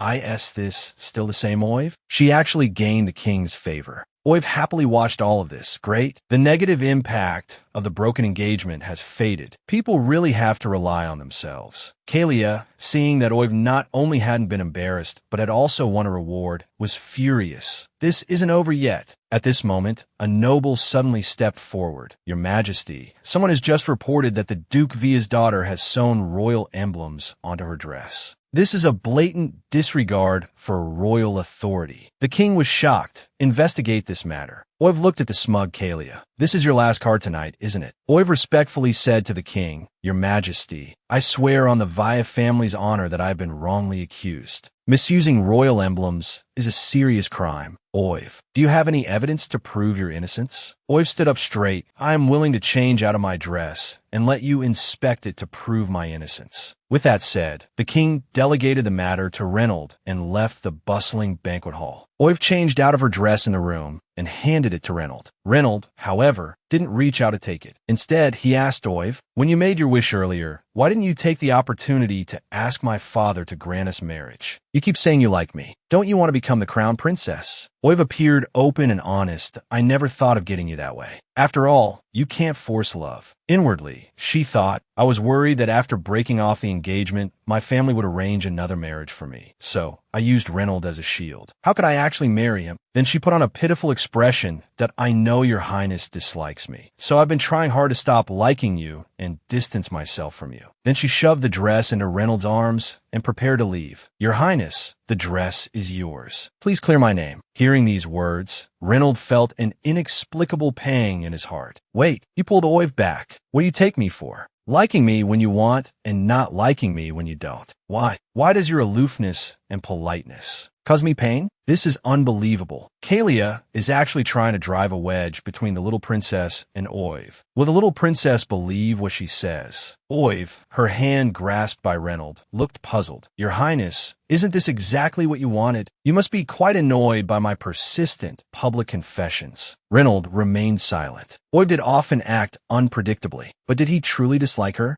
Seeing Reynold's silence, Oiv quickly withdrew her hand. S.O. It's better if we draw a clear line between us, then. If there's nothing else, I'll return to the ballroom. With Oiv's departure, Reynold felt a series of sharp pangs in his chest, but he ultimately didn't pursue her. Back in the ballroom, Oiv immediately spotted the little princess looking around in the crowd. Seeing Oiv approaching, her eyes lit up. She ran over with her little legs. Miss Oiv, will the wish I made really come true? Oiv crouched down and affectionately patted the little princess's head.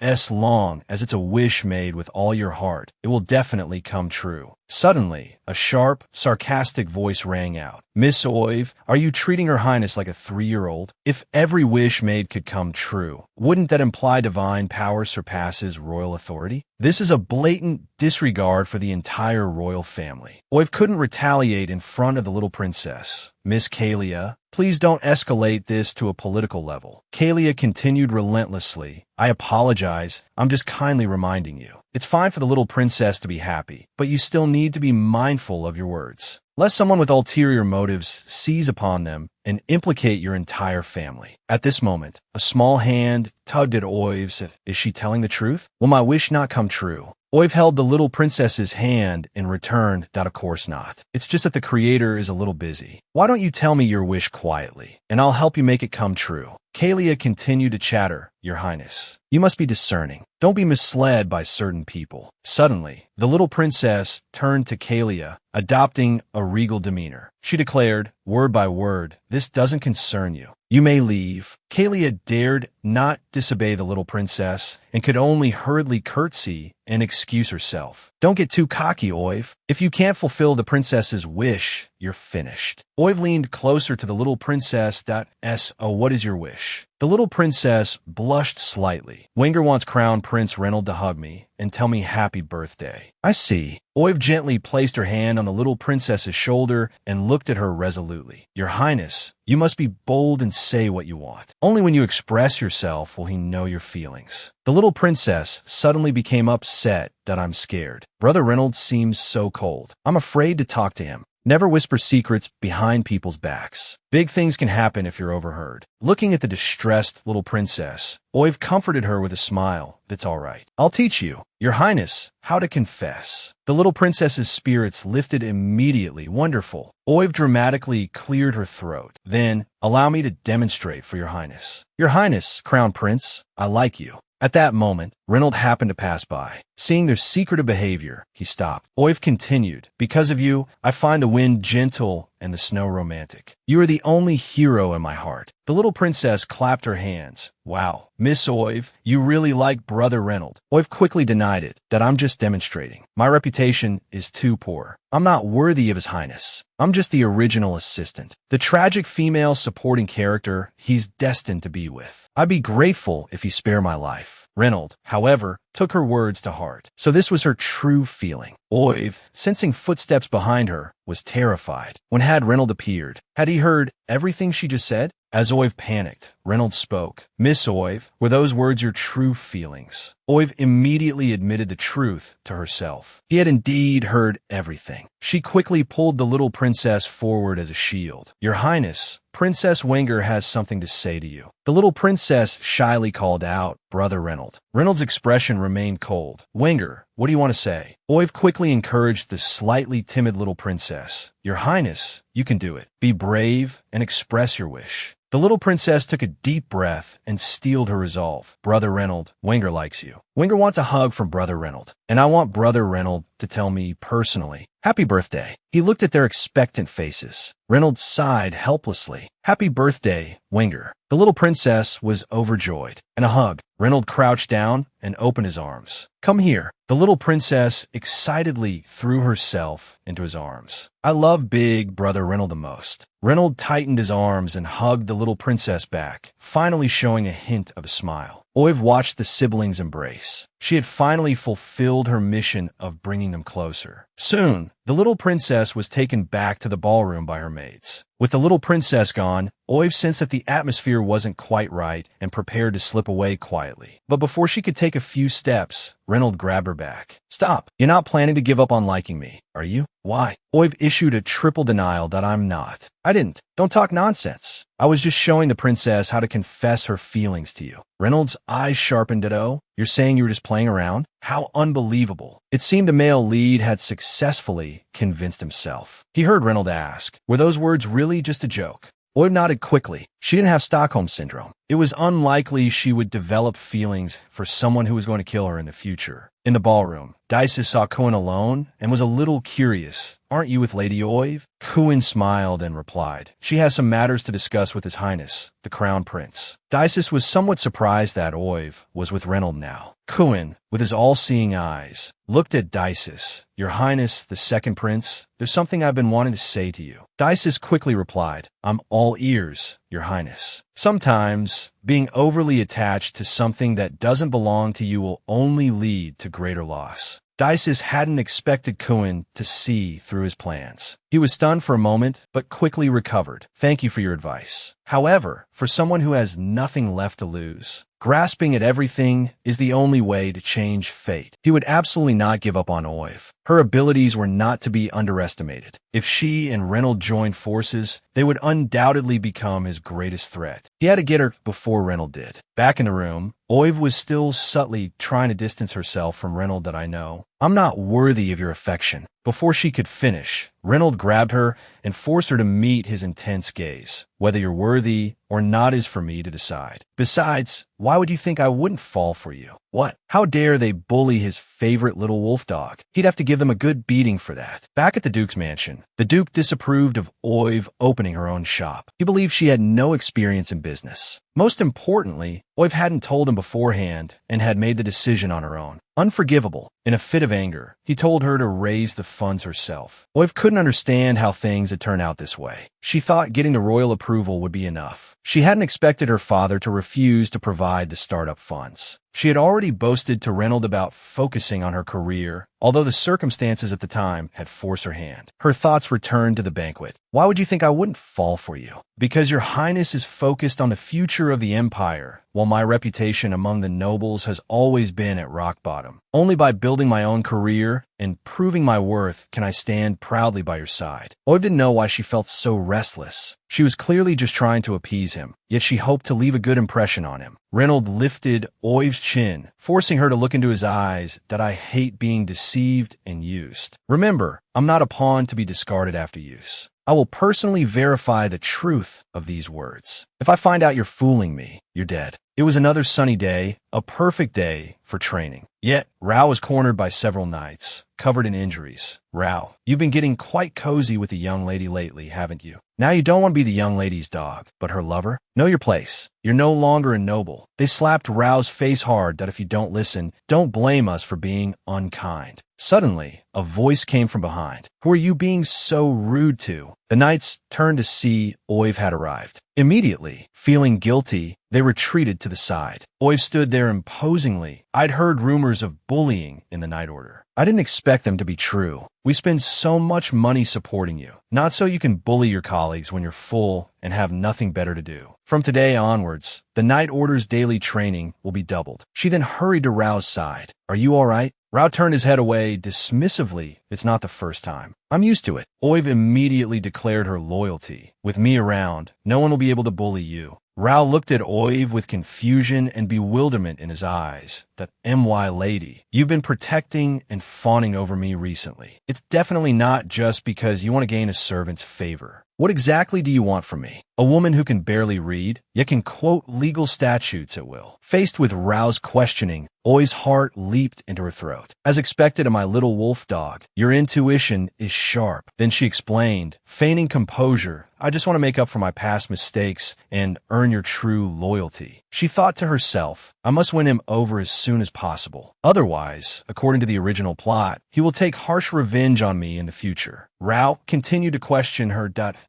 Oh, my lady, is there something you need here? Oiv suddenly realized something. I almost forgot the main reason I came. I want you to accompany me to the Craftsman's Guild. Rao was puzzled. You want to hire pastry chefs? Why not just ask the Duke? The Vaya family's Chamber of Commerce is one of the 3 largest in the empire. Oiv's head started to ache at the mention of this. Because of my willfulness, my father refuses to support my business. Now I have to rely on myself. Rao reminded Oiv, the Duke loves you so much. As long as you apologize, he will definitely change his mind. Oiv suddenly became serious. I want to solve these problems on my own, without relying on others. I'll figure out the funding, don't worry. The most important thing now is to recruit staff for the shop. I also need to train them before opening. Rao looked at Oiv, who was speaking animatedly, as if she were glowing. But he still wanted to persuade her to give up. Noble women don't like to be in the public eye. Most craftsmen look down on women in their hearts, especially in a mixed-up place like the Craftsman's Guild. Oiv couldn't believe her ears in a way. I'm paying them, and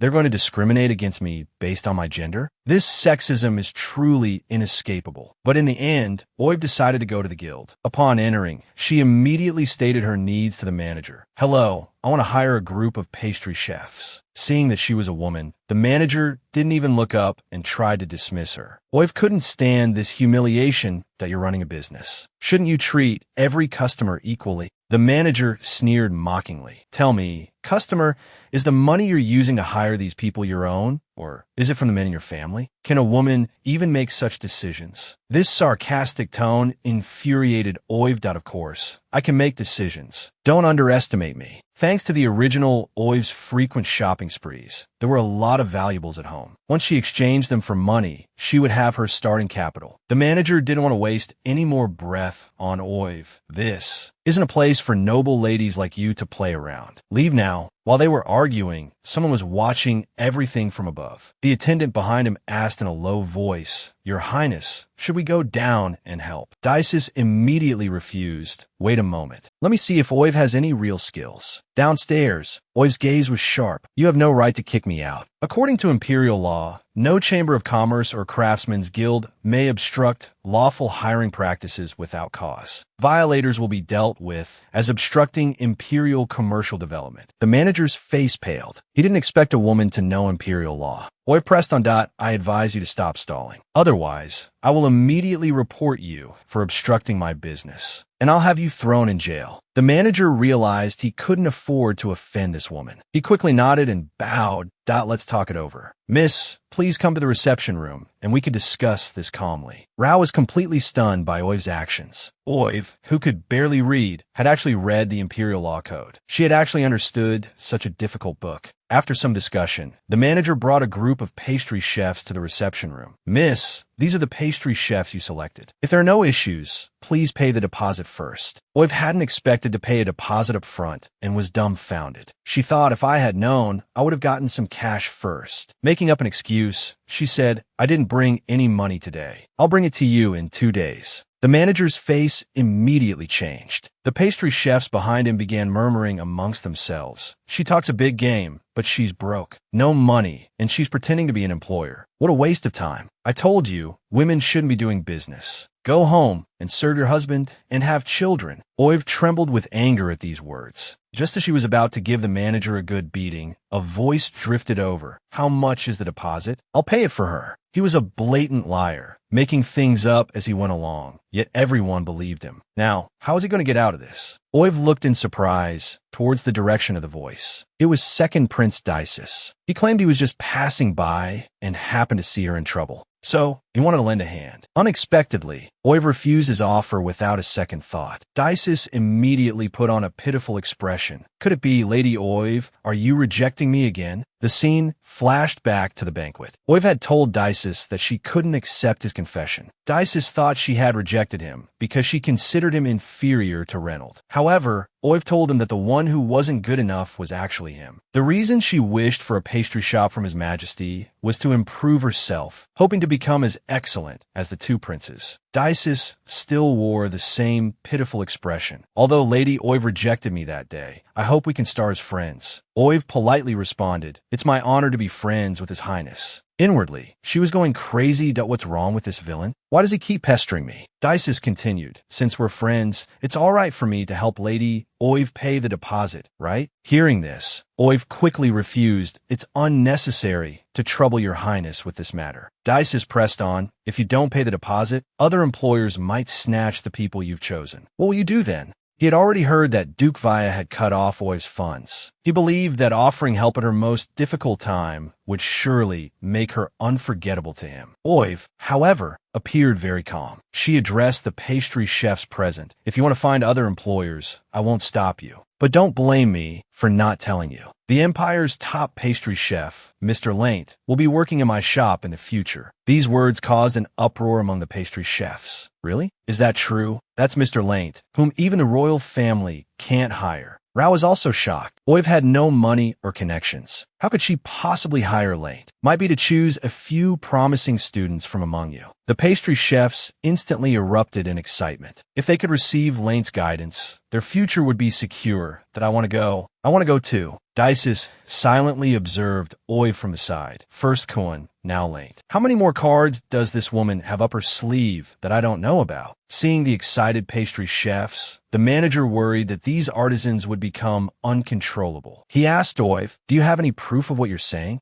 Oiv declared. 5 days later, I will bring Mr. Lane to meet with everyone. At that time, the deposit will be paid in full. After delivering her impassioned speech, Oiv and her group left the guild. Rao felt uneasy and warned Oiv, if you're exposed in 5 days, both the Vaya family and your reputation will be damaged. To his surprise, Oiv turned her head with a cheerful expression. Are you worried about me? Meeting Oiv's gaze, Rao quickly looked away and muttered, I'm just fulfilling my duty as an escort. Oiv looked at Rao's flushed cheeks. Such a handsome man with such a thunder mouth. He's clearly worried about me. She decided to reassure him that, don't worry. Since I dare to say it, I could definitely have a way to invite him. Meanwhile, Lane was raising his 2 children alone. But one day, his children suddenly disappeared. From then on, Lane lost interest in fame and fortune, spending his days searching for his children. Later, the heroine, Kalia, helped him find his children, and only then was she able to persuade Lane to make a cake for the little princess. Although I don't know how Kalia persuaded Lane this time, it's definitely different from the original story, because the bloodline Lane outwardly displays is that of Tia, the child he took in from Cha's family. He understands. When he finally announced that he had let go of his love for the Crown Prince, the Crown Prince began to feel insecure. He fled. He chased. He couldn't escape. Early in the morning, Reynolds arrived at the Duke's mansion to discuss the royal supply process with Oiv. Oiv didn't expect Reynolds to come in person for such a small matter. It seemed too dedicated. Reynolds cursed his own lack of willpower. He had actually come here specifically to see her, yet pretended to casually inquire. I heard you went to the Craftsman's Guild yesterday and ran into some trouble. Oiv was practically sweating. How was he so well informed? How many informants did he have in the royal city? Reynolds looked at Oiv seriously. Whatever difficulties you encounter, you can tell me. Assisting you in opening your shop is Father's decree. No matter what happens, I will help you. Oiv believed the plot had deviated from its course. She shouldn't die at Reynolds' hands now. So, not wanting any further interaction with him, she declined, Thank you, Your Highness, but I don't need any help at the moment. But I heard the Duke cut off your funds. Oiv confidently replied, You don't need to worry. I've already chosen the craftsman. As long as I persuade Mr. Lane to work for me, the other craftsmen will naturally follow. Reynolds was startled. Oiv's ambition was so great. That was the renowned #1 pastry chef. Truly a spoiled young lady. Never having run a business, you don't know the hardships involved. Sighing, Reynolds wanted to advise Oiv, don't be so delusional. He's someone even the royal family can't hire. What makes you so confident you can hire him? If you lack craftsmen, I can help you find some. Unexpectedly, Oiv stood up abruptly and stared seriously at Reynolds.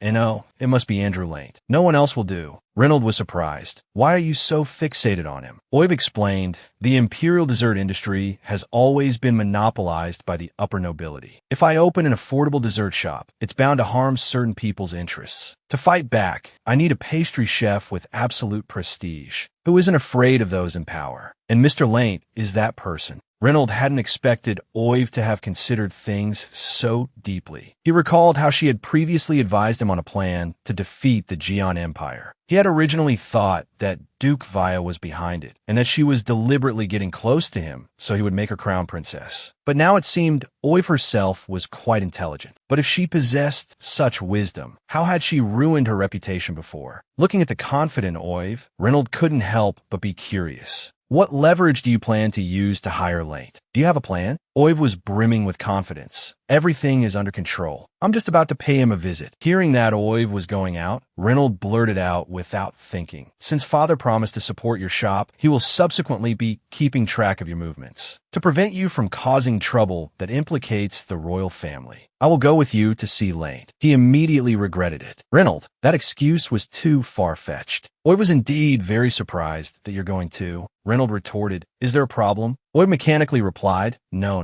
2 heads are better than 1. It's wonderful that your highness is willing to go with me. Internally, she was ranting at Reynolds. What's wrong with this male lead? Can he just stay away from me? Since Oiv agreed, Reynolds stood up, ready to leave. Oiv gently rang a small bell. Cho immediately appeared at the door. My lady, what are your orders? Oiv asked him about Tia's situation. Cho perked up, his younger brother's eyes shining. Thank you for your concern, my lady. Tia has been learning swordsmanship with Knight Rao recently. He asked me to tell you that he misses you very much. Oiv was relieved to learn they were both doing well. Bring him here now. I want you both to accompany me somewhere. The siblings had lived in poverty since childhood, never having enough to eat. Their father, however, was the renowned pastry chef. This irony couldn't be ignored. When Oiv and her group arrived in front of Lane's residence, the main gate was already crowded with people wanting to visit. It was the first time Oiv truly understood the profound meaning of Lane's title as a master confectioner. I didn't expect him to be so famous. Reynolds was already used to it. All of this was within his expectations. But by the looks of it, I'm afraid you won't even be able to see Mr. Lane. At this moment, the little person inside Reynolds' heart was screaming frantically. This is absurd. Because I want to be with her, I actually followed her all the way here from the Duke's mansion. Reynolds, you're crazy. Lane's butler was at the door, struggling to maintain order to MR. Lane will only see those who have submitted a visiting card. Everyone else, please return.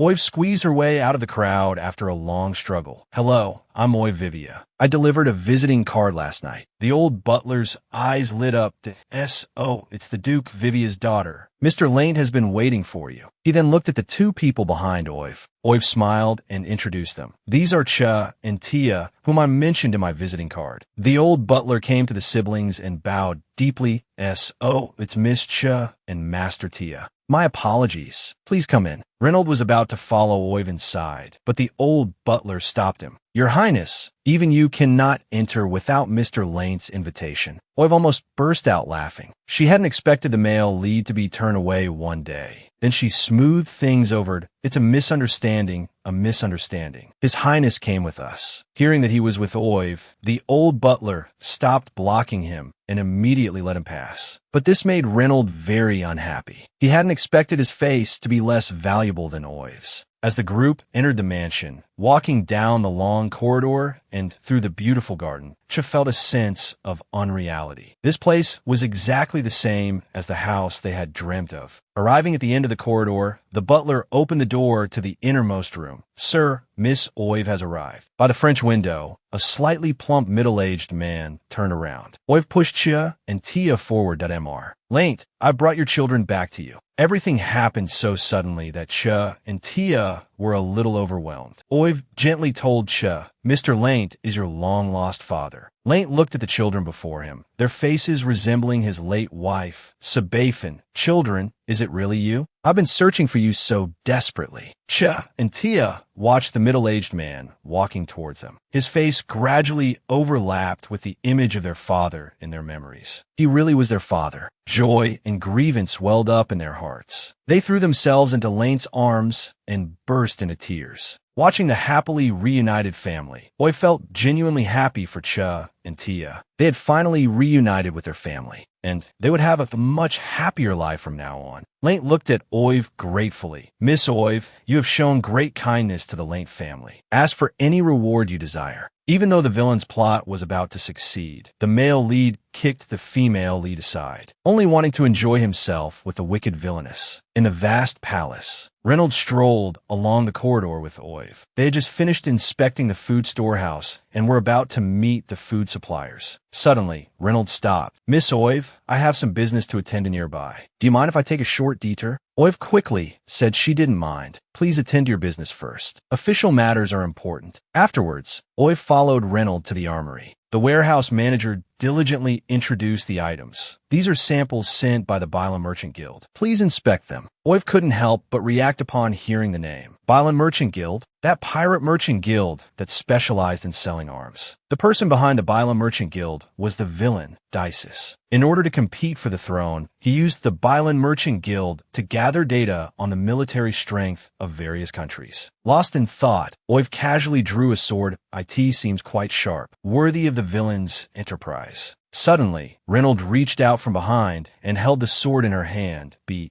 careful. Oiv quickly apologized for touching it without permission. He must be angry, but Reynolds simply took the sword gently from his hand. These weapons are very sharp. Be careful not to hurt yourself. Is he concerned about me? Oiv then heard Reynolds instruct the warehouse manager. The samples are fine. Send the first batch to the royal palace. Oiv was startled. Is the deal going through already? In Dysis's plan, he used high-quality samples to deceive the king and Reynold, while actually providing inferior goods. Fortunately, Kalia's father was in charge of the transport, and she inadvertently uncovered the scheme. She attempted to expose it, but was kidnapped. At the critical moment, Reynold rescued Kalia, and their feelings for each other rapidly intensified. I don't want to get involved in this mess, but if I don't, Reynold will be held responsible for this blunder. He's a good person. I don't want him to be in trouble. What should I do? Just as Oiv was in a quandary, she heard Reynold call her name. What are you thinking about? You seem so lost in thought. Oiv hesitated before speaking. Excuse me, Your Highness, there's something I'm not sure if I should say. Please be careful with the arms deal with the Bylan Merchant Guild. I'll just leave it at that. It shouldn't have any repercussions. Reynold looked at Oiv thoughtfully. How did you know these weapons are from the Bylan Merchant Guild? Oiv smiled, trying to brush it off. I heard Lady Kalia mention it. Your Highness, if you ask her directly, you might learn more. Reynold stared intently at Oiv's face, as if trying to discern something that I've never understood you. First, you actively provoke me, and now you're trying to push me toward someone else. I'll say it again, Miss Oiv. I hope you won't mention other women's names in front of me in the future. There are always all sorts of handsome men around this woman. They're supposed to be devoted to the female lead, yet they're always hanging around her. What's going on? Back at the Duke's mansion, Oiv collapsed onto the sofa. Dealing with the male lead is so exhausting. I can't understand what he's thinking. Sue, could you pour me a glass of water? There was no response in the empty room. Oiv suddenly remembered that Sue had returned to her father. I'm so happy for her that she's back with her family. But from now on, I'll be all alone. Not quite. A voice suddenly sounded from behind her. Little Noble, you still have me. Kun had appeared behind her at some point. Oiv was very surprised. She hadn't seen Kun since the birthday banquet and had assumed he had left. Kun feigned a hurt expression.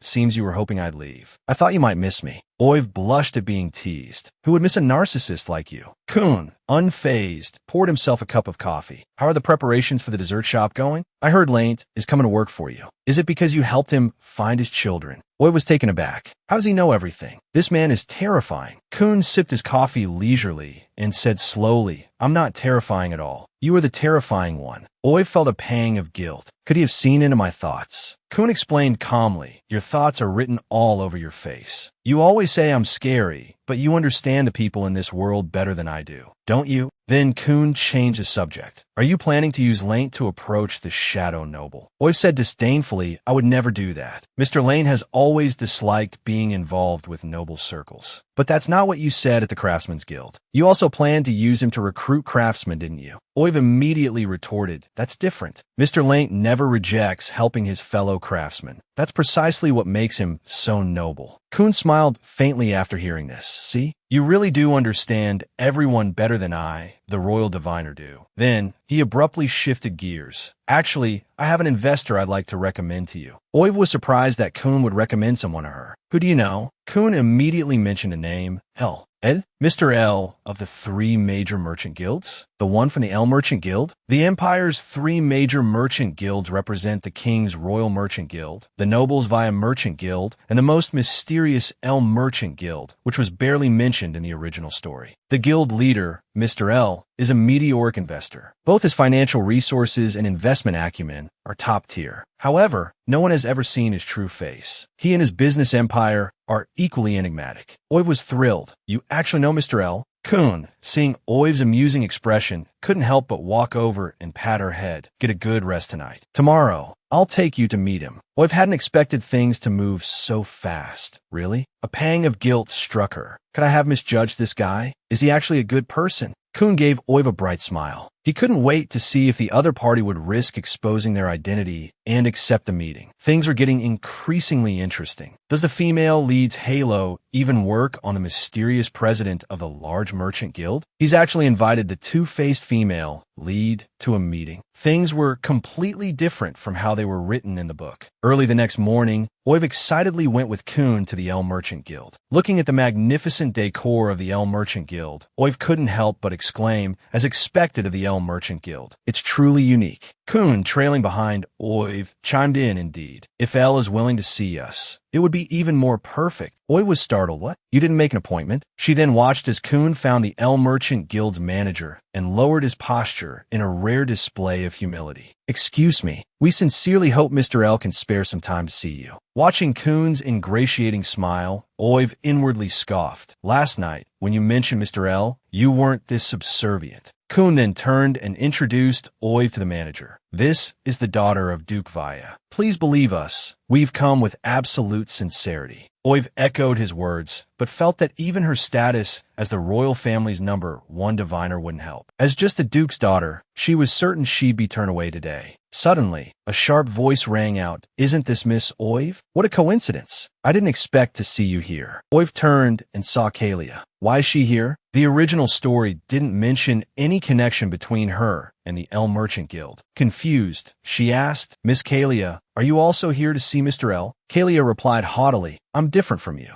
I was personally invited by Mr. L. Upon seeing Kalia, the manager greeted her warmly. Miss Kalia, sorry to keep you waiting. Please come in. Before leaving, Kalia couldn't resist a final taunt. Miss Oiv, not everyone can meet Mr. L. What a pity. After the manager led Kalia into the room, she didn't see Mr. L. The manager told her, Mr. L has other urgent matters. Someone else will attend to you. Kalia was taken aback. That wasn't Mr. L supposed to meet me personally? In the guild's hall, Oiv complained to Kun, it's all your fault for not being clear. You made us come here for nothing. Kun defended himself with a smile. I just wanted to lend you a hand. He patted Oiv's head. Maybe a benefactor will appear any second now. Oiv brushed his hand away. Cut it out. Things like that don't just happen. Just then, a man approached. Oiv, why are you here? Oiv hadn't expected to run into the Crown Prince, Reynold, here. Before she could speak, Reynold quickly explained, I'm just out for a stroll. You certainly have leisure time. I'm here to see Mr. L. I was just turned away. Kun fanned the flames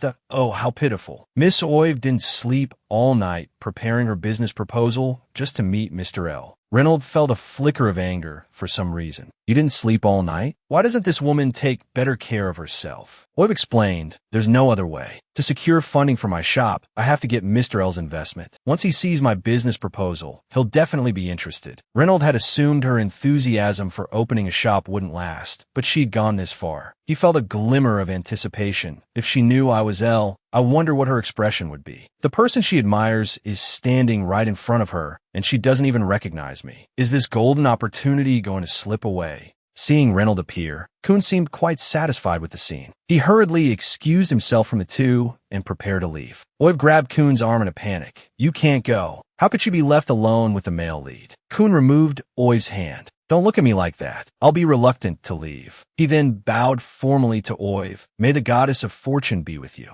With that, he turned and ran off without looking back. That unreliable guy. Oiv looked at Reynold awkwardly. Your Highness, I don't think today is a good day to pitch. I'll be going home now. Goodbye. After saying this, she stiffly turned towards the door. Since you're already here, why not stay a little longer? Perhaps I can introduce you to L. He sensed the person behind him stop. Reynold continued, if you don't mind, could I take a look at your business proposal? Oiv looked troubled. Your Highness, this is a very important trade secret. It's not convenient for me to show it to others. Reynold scoffed sarcastically. Are you afraid I'll steal your idea? Setting aside my character, I am currently one of the managers of the Royal Merchant Guild. Do you think I would covet the trade secrets of a small dessert shop? Oiv immediately retorted seriously. Although my dessert shop is small in scale, it has everything. In terms of operating strategy, I'm confident I won't lose to any merchant guild. This piqued Reynold's interest. Quite the boast. Put this on. He handed her a mask. Oiv looked at the mask in her hand with some confusion, not understanding his intention. It's not convenient to talk here. Come with me. He took Oiv's hand and led her deeper into the merchant guild. Along the way, the guild members they encountered bowed their heads to him. Oiv was a little surprised. They can recognize the Crown Prince even with a mask on. As expected of Mr. L's subordinates, their eyes are sharp. After an attendant led them into a room, Reynold ordered, you may all leave. In an instant, only the two of them were left in the room. All right, no one will disturb us here. I've specifically cleared some time for you.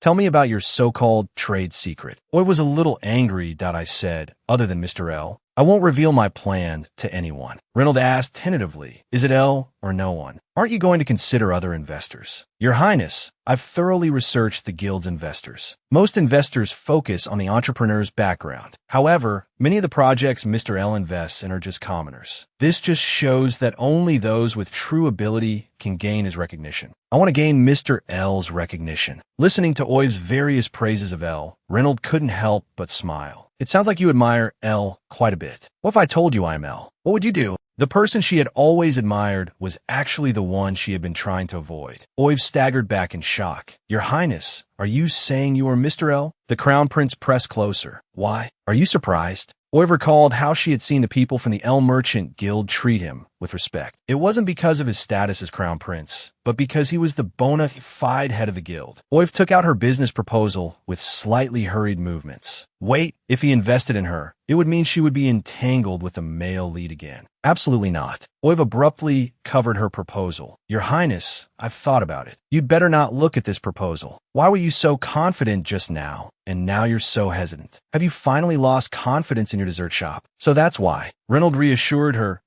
why father doesn't know that I'm running this guild. And as for me being L, you're the only one in the world who knows. He had said so much, she should be able to sense how much he valued her. In reality, Oiv only felt fear. Please stop talking. The more I know, the faster I die. Suddenly, Reynolds leaned in, the distance between them shrinking dramatically. You said here that you want to open the dessert shop on the cross street in Goya. Is there any particular reason? Of course. Oiv gave a determined smile. Goya Cross Street is located in the central area between the noble and commoner markets. The flow of nobles and commoners here is about equal. Reynolds pondered for a moment. You want to cater to both? Nobles and commoners have different consumption habits and tastes. Do you have a solution for that? Oiv explained smoothly. Imperial desserts have always been monopolized by the nobility. My affordable dessert shop will immediately attract a large number of commoner customers. At the same time, with Master Lane's presence, there will certainly be a large number of nobles who come seeking his reputation. Indeed, it addresses the commoner's biggest concern, price, and it caters to the noble's primary focus, prestige. It truly captures both markets. Oiv is even more clever than I anticipated. Oiv continued, not only that, but if nobles and commoners can frequent the dessert shop equally, it will quickly create a clustering effect, attracting more and more people. I want to transform Goya Street into a commercial street that bridges the divide between commoners and nobles. That's my current ideal. Looking at Oiv's shining eyes, Reynolds was captivated. He couldn't help but admire her. Miss Oiv, your business plan is brilliant. I'm very interested. Could you tell me more? Oiv turned her head happily. Of course. Huh. Her lips seemed to brush against something. A masculine scent washed over her. Reynolds' wide eyes seemed inches away. Time seemed to stop completely. This is bad. I accidentally kissed the Crown Prince. How outrageous. I'm going to lose my head. Oiv, coming back to her senses, hurriedly covered her mouth.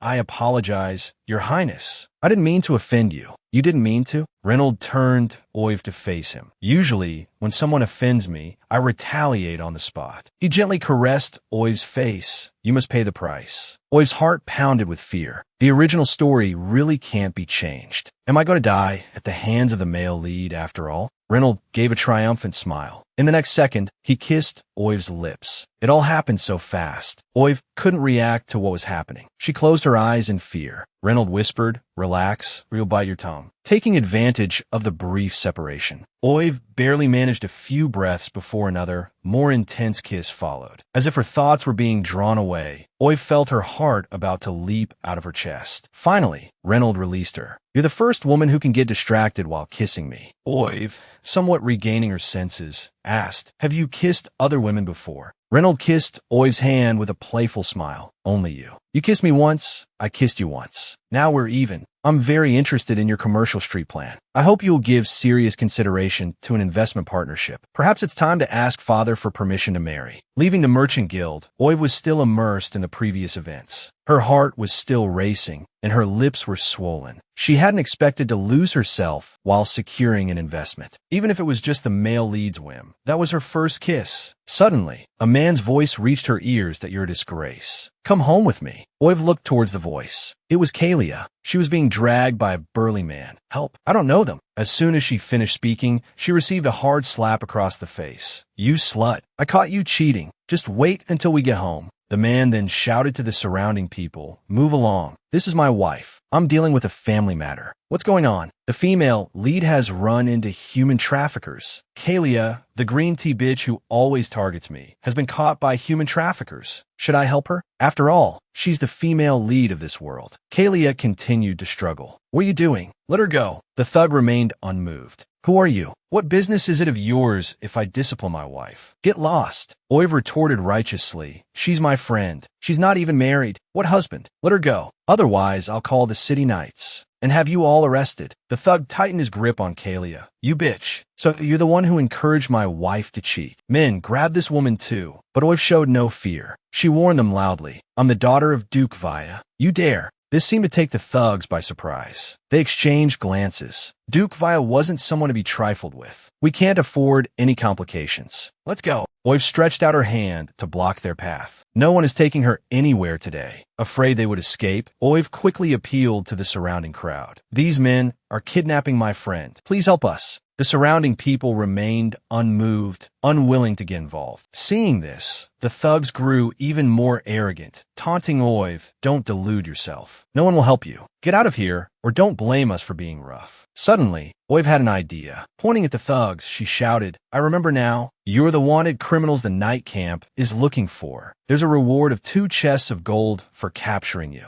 The people on Wenyan Street instantly surged forward. 2 chests of gold. Capturing them would mean a lifetime of comfort. In a flash, the crowd swarmed the thugs. "The gold is mine." "No, it's mine." Kalia and the thugs were separated by the crowd. Squeezed within the throng, Kalia's hand was suddenly grasped. "Come with me. Run." They didn't stop running until they had crossed the street and turned into a small alley, panting heavily. "Are you all right? Were you hurt just now?" Kalia asked, feigning composure. "That I'm fine. Even without you, I already had an escape plan." Then, as if stung by shame, she cried out, "Seeing me so helpless, are you happy? I've always been against you. You must hate me and wish for my humiliation." Oiv wasn't angry. Instead, she smiled and said, "Miss Kalia, you seem to have a deep misunderstanding of me. I wouldn't stand idly by if this happened to anyone." Hearing this, Kalia turned her head away awkwardly. "Still, you saved me. I owe you one. I'll repay you later." Oiv immediately refused. "No need. I saved you out of a sense of justice. I don't need any reward." Kalia interrupted her, shouting, "I said I'll repay you, so I will. You're so annoying." Strange. Was Kalia always like this? Oiv mused. She had successfully rescued the Tsundere heroine from the human traffickers. After parting ways with the prickly heroine, Oiv returned to the Duke's mansion. Rao rushed to greet her. "Why, lady, where have you been? Kun-sama asked me to fetch you from the Craftsmen's Guild, but I went there and couldn't find you." Remembering what had happened, Oiv couldn't help but feel a little guilty. There was a small incident, but it's been taken care of. Sharp-eyed, Rao immediately noticed Oiv's hand. "What happened? You're injured." Oiv then noticed the wound on her hand. "It must have happened when I was saving Kalia. I must have scratched it on something." She quickly covered the wound, trying to brush it off. "It's nothing. It doesn't hurt." But Rao took Oiv's hand and led her inside. "As your knight, I failed to protect you. Please let me treat your wound." Looking at the slightly anxious Rao, Oiv was secretly delighted. "This little wolf actually took my hand." Back in the room, Rao carefully disinfected and bandaged Oiv's wound. "Don't get the wound wet for the next few days, and it will heal quickly." Oiv looked at her bandaged hand with satisfaction. "Thank you, Rao." Rao looked up at Oiv with a self-reproachful expression. "Protecting you is my duty. It's my fault that you were injured while out." Oiv, looking at Rao, who seemed as docile as a large dog, couldn't resist reaching out and patting her head. "Rao, you've already done very well." Rao blushed and avoided Oiv's gaze. "In any case, please be careful when I'm not with you." Oiv happily agreed. He didn't pull away from my touch. Does that mean he accepts me? Afterwards, Oiv and Rao discussed the preparations for the swordsmanship tournament. She learned that the knights were intensifying their training, hoping to represent the Vaya Knight Order. The swordsmanship tournament is held every 4 years, with each family selecting their best knights to compete. They compete for the championship medal. The champion knight will be awarded a noble title and land by the king, changing their commoner status. Rao, I believe you will definitely be the champion. Rao seemed slightly surprised to hear Oiv say this. He reminded her, if I win the championship, I will leave the Duke's mansion. He had initially been determined to restore his family's honor, but now that his goal was within reach, he couldn't bring himself to feel happy. Oiv, however, seemed very pleased. That's wonderful, Rao. You'll be free soon. Hearing Oiv say this, Rao felt inexplicably displeased. My lady, you seem to really want me to leave soon. Oiv didn't understand why Rao would ask this. Isn't that what you've always wanted? Rao turned away dejectedly. It's getting late. My lady, please rest well. He had thought that after spending so much time together, she would at least pretend to be reluctant. She's a heartless woman. This woman is only trying to avoid death by getting close to the man. But the man has fallen deeply in love. Watching Rao leave with a puffed-up chest, Oiv felt bewildered. What's wrong with him? Did I say something wrong? Meanwhile, Ducey's was furious in his study. Idiot! How can he fail at such a simple task? The man kneeling before him trembled. Your Highness, I've already thrown those incompetent fools into the sea to feed the fish. The Crown Prince won't find any clues. Ducey's felt extremely anxious. Today was supposed to be the day the Merchant Guild delivered the goods, but Reynolds suddenly requested a delay and a reinspection. His behavior was so unusual. It must be related to taking Oiv to visit the armory yesterday. It's Oiv again. Whenever something involves her, problems arise. It seems the plan to win over Oiv must be expedited. The attendant cautiously reminded Ducey's the plan to kidnap Miss Nearlight failed. Earl Nearlight, who's in charge of quality inspection for the goods, won't be on our side. Ducey's decisively ordered, tell the Merchant Guild to remove the defective weapons and replace them with the finest ones. We absolutely cannot let Reynolds notice anything amiss. We still need to maintain our cooperation with the royal family. The attendant worried if we do that, we'll lose at least hundreds of chests of gold. Do as I say. Ducey's roared impatiently, his eyes narrowing. I'll settle this score with Reynolds sooner or later. Early in the morning, Oiv was inspecting the goods at her cake shop, even personally organizing them. Everyone be careful. Ingredients and consumables must be stored separately. As Oiv stretched on her tiptoes to place some goods higher up, an accident happened. Her footing slipped and the ladder tipped over. A feeling of weightlessness followed. That it's over. I'm going to die here today. With a loud crash, the ladder fell to the ground. But the expected pain didn't come. She had fallen into a warm embrace. Oiv's eyes widened as she saw the person before her. Your Highness, Second Prince. Ducey's looked at her tenderly and asked with concern, Miss Oiv, are you all right? If the hero in a rescue scene is a supervillain, should the rescued damsel repay his kindness? Oiv quickly scrambled out of Ducey's arms and hurriedly helped him up. Your Highness, thank you so much. If it weren't for you, the consequences would have been unimaginable. Ducey's gave a charming, gentlemanly smile. Hey, as long as Miss Oiv is unharmed, that's all that matters. Though grateful for Ducey's help, Oiv was puzzled by his sudden appearance. Her dessert shop hadn't even opened yet. How did the Second Prince get here? Ducey's explained, the roses in my manor are all in bloom. I thought Miss Oiv might need them for your shop opening, so I brought some over. Of course, I also wanted to take this opportunity to see Miss Oiv. Ducey spoke sincerely and gestured to his attendants. Each of them was carrying a large bouquet of flowers. These were just picked from the manor. I hope Miss Oiv likes them. Oiv looked at the vibrant flowers with delight. They're beautiful. I've never seen flowers like these before. Ducey's picked one out. This is a red heart flower transplanted from a mysterious island in the east. Its color is delicate yet auspicious. It's also called the maiden flower, as it resembles a shy maiden who has fallen in love. Ducey's handed the flower to Oiv that I think it suits Miss Oiv very well. Oiv muttered softly, a maiden who has fallen in love. The image that appeared in her mind, however, was the scene of her kissing Reynolds. Even now, his gentle touch seemed to linger on her lips. She forced herself back to reality. Oiv took the flower from Ducey's. Thank you for your kindness, but I'm not used to accepting such gifts. I'll pay you for them. Ducey's looked like a wounded kitten, utterly pitiful. Miss Oiv, you've already agreed to be my friend. Don't be so formal about a small gift between friends. If you don't accept them, I'll be so heartbroken I won't be able to sleep. Oiv was about to say, this is an exception, when the door was suddenly flung open. Ch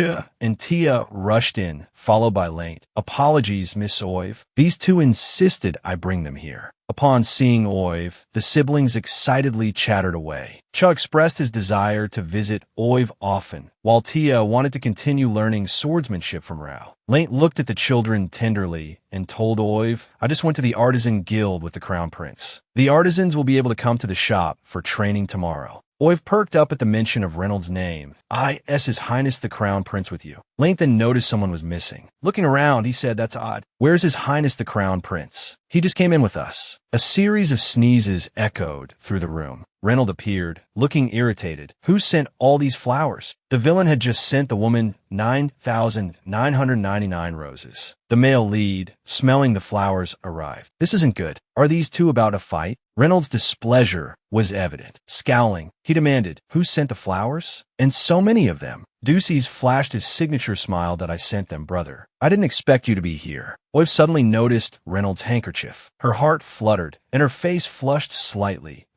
Isn't that the handkerchief I gave Reynolds? I didn't realize he still carried it with him." Ducey's was quite surprised by Reynolds' appearance. "Brother, shouldn't you be busy inspecting the armaments these past few days? How do you have time to be out and about?" Oiv's position in Reynolds' heart was clearly special. The batch of exchanged armaments should still be under strict inspection, yet he had specifically made time to help Oiv with her shop opening. Reynolds, sneezing repeatedly, looked directly at Ducey's. "I have my own plans. You needn't concern yourself with them." Seeing Reynolds sneezing, Oiv suddenly remembered from the novel that the male lead was allergic to pollen. She hurriedly ordered the maids to remove the flowers. Turning, she saw Tia carefully carrying a plate of delicate pastries. Approaching her shyly, "Sister Oiv, Dad asked me to make this cake. I wanted you to be the first to try it." Tia took a spoonful and offered it to Oiv. "Sister Oiv, try it." Looking at the adorable Tia, Oiv happily ate the cake from the spoon. Her eyes lit up with delight. "It's delicious. Tia, you could be a pastry chef at my shop." Tia, however, refused Oiv's offer.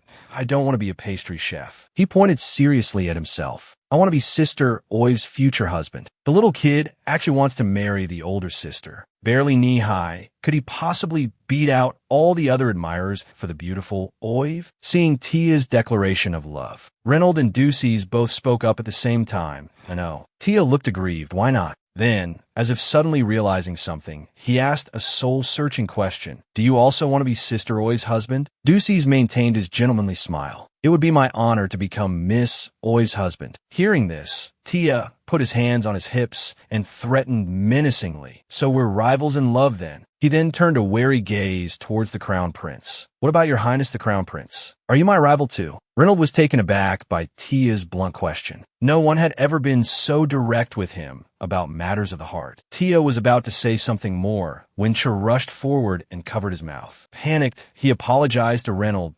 "I'm so sorry, Your Highness the Crown Prince. My brother doesn't know any better. Please forgive him." Reynolds smiled gently, reassuring Cha that he didn't blame Tia.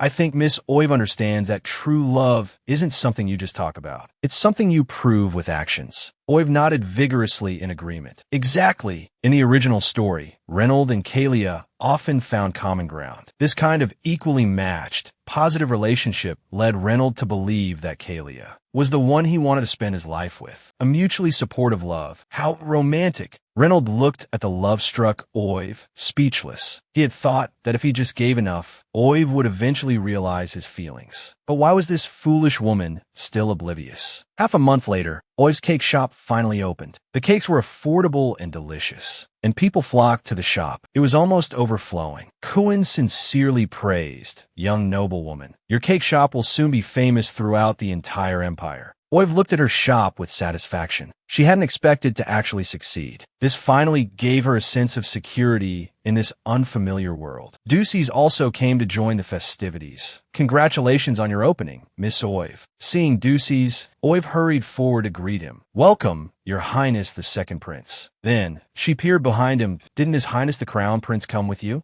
Ducey's calmly explained, "The Royal Merchant Guild is busy inspecting a batch of goods. The military governor is very busy. I'm afraid he won't be able to make it today. He had gone to great lengths to prevent Reynolds from attending the opening ceremony, creating quite a bit of trouble for him. Oy felt a pang of disappointment. Oh, how could this be? We spent all that time preparing together, and he's absent on such an important day. Suddenly, Oy seemed to realize something. Wait, why do I care whether he comes or not? She had meticulously prepared everything, but the person who had been with her throughout the preparations wasn't there. It left her feeling a little lost. A small bird circled above the cake shop, chirping incessantly, "Welcome, welcome." Ducey's, having never seen such a bird, couldn't help but ask, "Miss Oive, do you also keep a talking bird?" Oive raised her hand, and the bird obediently landed on her arm. This is a parrot. Its syrinx is well developed, and its tongue is similar to a human's, allowing it to mimic human speech. Then, as if remembering something, she looked at Kuin with a mischievous smile. "Master Kuin, don't you think it looks a bit like you?" Kuin pretended not to understand the implication. "Are you saying its beautiful feathers resemble mine?" he said, deliberately lifting his chin. "I'm the most beautiful one here, after all." The parrot, hearing this, became indignant, flapping its wings and squawking, "Shameless! Shameless! I'm more beautiful." Oy was momentarily speechless. "You two are both quite annoying." Looking at the idle Kuin, she suddenly had an idea. "That you're so idle every day. It's such a waste of time. Why don't you come and help me at the shop? I'll pay you." Kuin chuckled and leaned closer to Oive, whispering, "If you wanted to keep you company, you could just say so, but some people might not be happy about it." Suddenly, the parrot flew up, squawking, "Danger! Danger! Scary! Strange man! Strange man!" A man in a black cloak, holding a bouquet of flowers, stood conspicuously in the crowd. The cloak covered his face, and Oive couldn't see his expression. She wondered, with that outfit, could he be an enemy sent to sabotage the shop? Nevertheless, she mustered her courage and approached him. "Excuse me, sir, are you here to buy a cake?" The cloaked man abruptly threw back his hood, revealing a familiar face. It was Reynolds. Oive was startled. Ducey's had said he was very busy today, yet he had come after all. Reynolds handed her the flowers. "These are for you." Kuin examined the bouquet carefully. "These are Gloomnight lilies. They're quite rare. I believe their meaning is love may be late, but it will never be absent." What? The flowers a man gives a woman are fake. Exposed in public by his rival, their relationship seemed precarious. Kuin had just told Oive the flowers were Gloomnight lilies when Ducey's interjected. "Master Kuin is very knowledgeable, but you're mistaken this time. These Gloomnight lilies are fake." Reynolds, taken aback by Ducey's sudden accusation, was a little angry. "How can you tell?" Ducey's explained unhurriedly. "Gloomnight lily seeds must be frozen throughout winter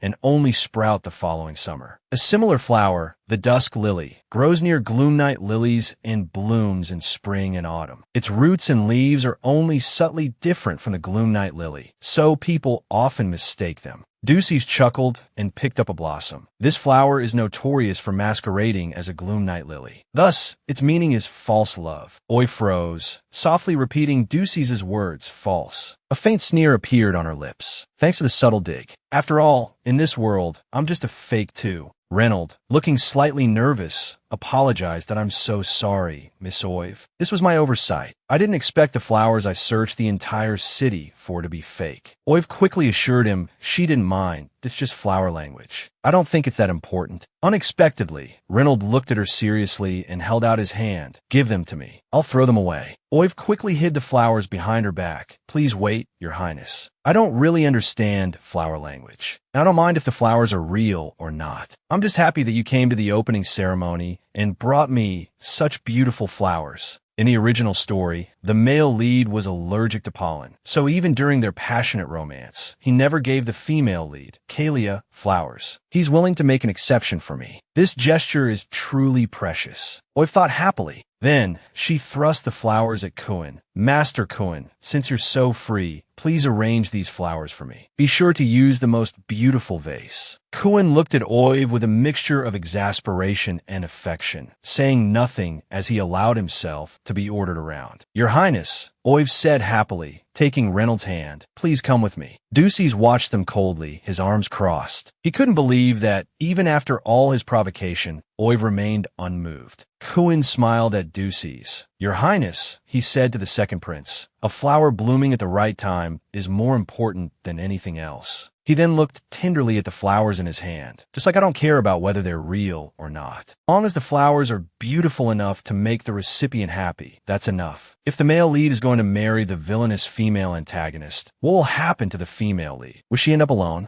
Oiv led Reynold inside. While searching the bookshelves, she urged Reynold, please take off your outer robe. It must be very uncomfortable wearing it like that. Reynold obediently removed his outer robe and watched Oiv bustling about, somewhat lost in thought. Today's opening ceremony seemed to have gone smoothly. Even without him, she still managed to arrange everything perfectly. If only she relied on him more. After searching for a while, Oiv produced a small medicine box. Looking at the rash on the crown prince's neck, she scolded, Your Highness, since you're allergic to pollen, there is really no need to go to such lengths. I was already very happy that you were able to attend. Picking up a cotton ball, she continued, Let me disinfect this for you first. I'll apply some medicine in a moment. Reynold, looking at Oiv so close to him, couldn't help but ask, Are you Jint and Jimmy? Oiv blushed instantly and stammered, And no, it's just normal concern between friends, right? Reynold grabbed her hand, his expression sincere. We've already kissed. You still consider me a friend? This caught Oiv off guard. He stared at her intently until she felt her hair stand on end. Well then, Reynold suddenly pulled off his shirt, standing naked before Oiv. In that case, I also have a rash. Help me disinfect it too. Everything happened so suddenly that Oiv hurriedly turned her head away, chanting, See no evil, see no evil. Reynold scoffed, If you only consider me a friend, why don't you dare look? Isn't it normal for friends to care for each other? Since he had put it that way, Oiv could only steel herself and proceed. She carefully wiped the rash on Reynold's body. Touching his firm muscles, she felt a sudden thrill. Is this something I should be seeing? She thought. As expected of a seasoned warrior, his physique is truly impressive. Suddenly, Reynold grabbed her hand and moved it to his chest. Here too, and here. Oiv was forced to press her hand against his chest, her heart racing. Oiv, Reynold declared, I plan to ask my father for permission to marry you tomorrow. This unexpected statement stunned Oiv. Because of her presence, the original protagonist's relationship had been progressing slowly. It shouldn't be time for the marriage proposal yet. So Oiv cautiously asked, Your Highness, who are you planning to marry? Reynold looked at her as if she were a fool. You, Oivaya, I want to marry you. I accidentally maxed out the male lead's affection, and now he's proposing to me? Has this world gone mad? Reynolds sounded slightly aggrieved. Why not? Last time you said you wanted to prove your worth and become a recognized crown princess. Now you've done it. His mind raced, but you don't like me. A marriage of convenience won't have a good outcome. If you value my business acumen, I can work for you. A large question mark slowly appeared above Reynolds' head. You think I don't like you? Suddenly, everything went dark. In the blink of an eye, Oy found herself pinned beneath Reynolds. Things were taking a strange turn. She stammered, Why, Your Highness? Reynolds looked at her seriously. Why previous actions may have been too subtle, leading to a misunderstanding. After all, I haven't been in a relationship before. But now, I will prove to you how much I like you. With that, he leaned down and kissed Oy's lips, not releasing her until she was almost breathless. Then, he took her hand and placed it on his chest. You feel my heart beating for you. This whole sequence of events left Oy flustered. Reynolds caressed her cheek, his touch gentle that I wouldn't kiss a woman I didn't like. Do you believe me now? Oy's mind was a jumble that I believe you.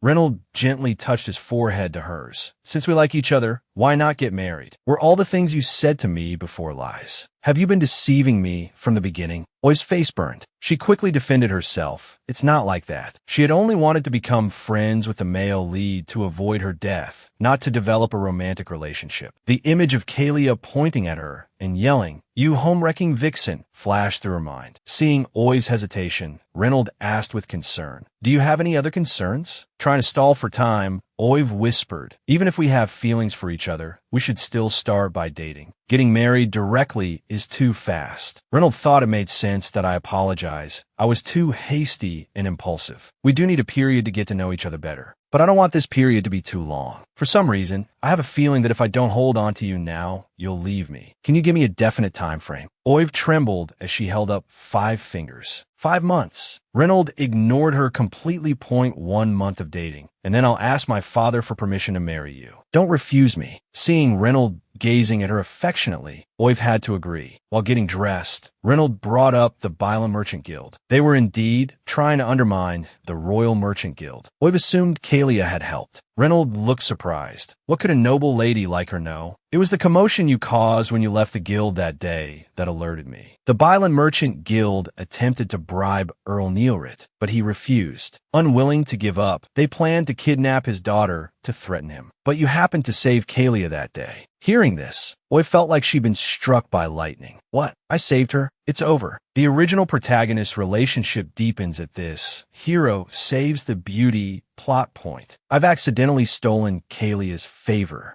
Oiv wanted to bang her head against the wall. What have I done? I've not only captured the male lead, but also the female lead. I can't just brush them off with a few words. Early in the morning, the shop door was flung open. Shopkeeper, where are you? Come out. Kalia had actually come to find her. Oiv was a little stunned. Miss Kalia, why are you here? Seeing Oiv's bewildered expression, Kalia became even angrier. How dare you ask me that? The news of your engagement to His Highness the Crown Prince is all over the noble circles. Looking at the aggressive Kalia, Oiv was dumbfounded. How could this be? I only agreed to date Reynold yesterday. I didn't agree to marry him. How could such a rumor spread so quickly? Who's behind this? In the palace, Reynold asked the man in front of him without looking up, how did things go? The man replied, as you instructed, the news has been spread. This way, the men in noble circles won't dare to pursue Miss Oiv anymore. Reynold nodded in satisfaction that you've done well. Oiv, I will make you willingly marry me. Oiv poured a cup of tea for the indignant Kalia. I did agree to date His Highness the Crown Prince, but I have no intention of marrying him. Please don't misunderstand. Kalia asked strangely, why not marry him? Are you playing with His Highness's feelings? Oiv quickly waved her hand, and oh no, I wouldn't dare. Unexpectedly, Kalia wasn't as agitated as she'd imagined. Instead, she looked serious. For saving me last time, I'm here to warn you. Too many people covet the position of Crown Princess. This involves the balance of power among multiple factions in the Empire. You'd better be careful. What? Isn't the female lead supposed to confront me? It sounds like she's worried about me. Both the male and female leads have been acting strangely lately. Is this even the same novel I read? Since Kalia seemed to have no hostility, Oiv was curious about her purpose. Miss Kalia, do you also want to marry His Highness the Crown Prince? Why are you telling me this? Kalia's face flushed red. She turned her head away haughtily. Don't misunderstand. I'm not concerned about you. I won't give up on His Highness the Crown Prince. I want to compete with you fairly. So that's it. Oiv sighed in relief. I almost thought the female lead's storyline had gone off track too. Seeing Oiv's silence, Kalia assumed she was reluctant to part with Reynold. She provoked, so what? Are you scared? Oiv wished she would take the male lead back. I accept your challenge, Miss Kalia. This scene happened to be witnessed by Reynold, who had just stepped in. He was so moved he wanted to cry. Oiv accepted a challenge for me. She really loves me. An hour later, the three of them appeared on the street with 800 new faces. Reynold glared at Kalia with dissatisfaction. This was his date with Oiv. Why was this woman tagging along? And she even took his place next to Oiv. Oiv, however, was focused on creating opportunities for the two of them. While the others weren't paying attention,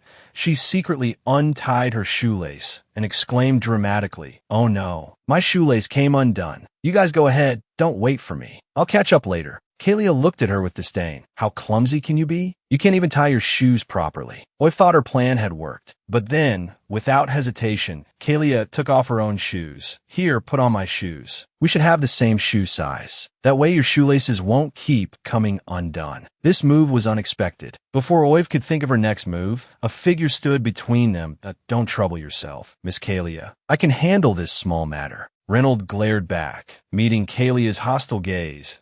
I learned a special knotting technique during the war. It doesn't come undone easily. Ignoring the strange looks from passers-by, he bent down and tied her shoelace. See? Now it won't come undone while you're walking. Oiv felt herself falling completely for him as the crown prince crouched down to tie her shoelace. In broad daylight, someone was actually selling a slave in the street. Was their three-person outing about to become a four-person one? A commotion drew their attention, and they looked toward the crowd that had gathered. They could hear a man shouting, "Come one, come all." A perfectly healthy slave, without a blemish. A real bargain. Oiv was incredulous to what's going on. This isn't a slave market. How can someone sell people on the street? As soon as she finished speaking, Kalia grabbed her hand. Oiv, let's go. Let's see what's happening. Oiv let Kalia pull her toward the crowd. Reynolds was left standing there, fuming. Damn it, I want to hold Oiv's hand too. Kalia pulled Oiv into the crowd. Peeking through a gap, Oiv saw the kneeling slave. Why is he tied up like that? He looks like an animal. Kalia snorted with laughter. You used to do this too. Don't tell me you've forgotten. Oiv was exasperated. There was no way to refute that embarrassing piece of her past. The man in the crowd suddenly grabbed the slave's hair, forcing him to look up. Let everyone see what this imposter looks like. He then explained that 17 years ago, someone had switched this child with his master's real son. The master, completely unaware, had raised him painstakingly. Until recently, the truth came out. My master finally found his real son and ordered me to sell this imposter to vent his years of anguish over the separation from his bloodline. This imposter received a noble education from a young age. He's skilled in both literary and martial arts. The highest bidder wins. After hearing the explanation,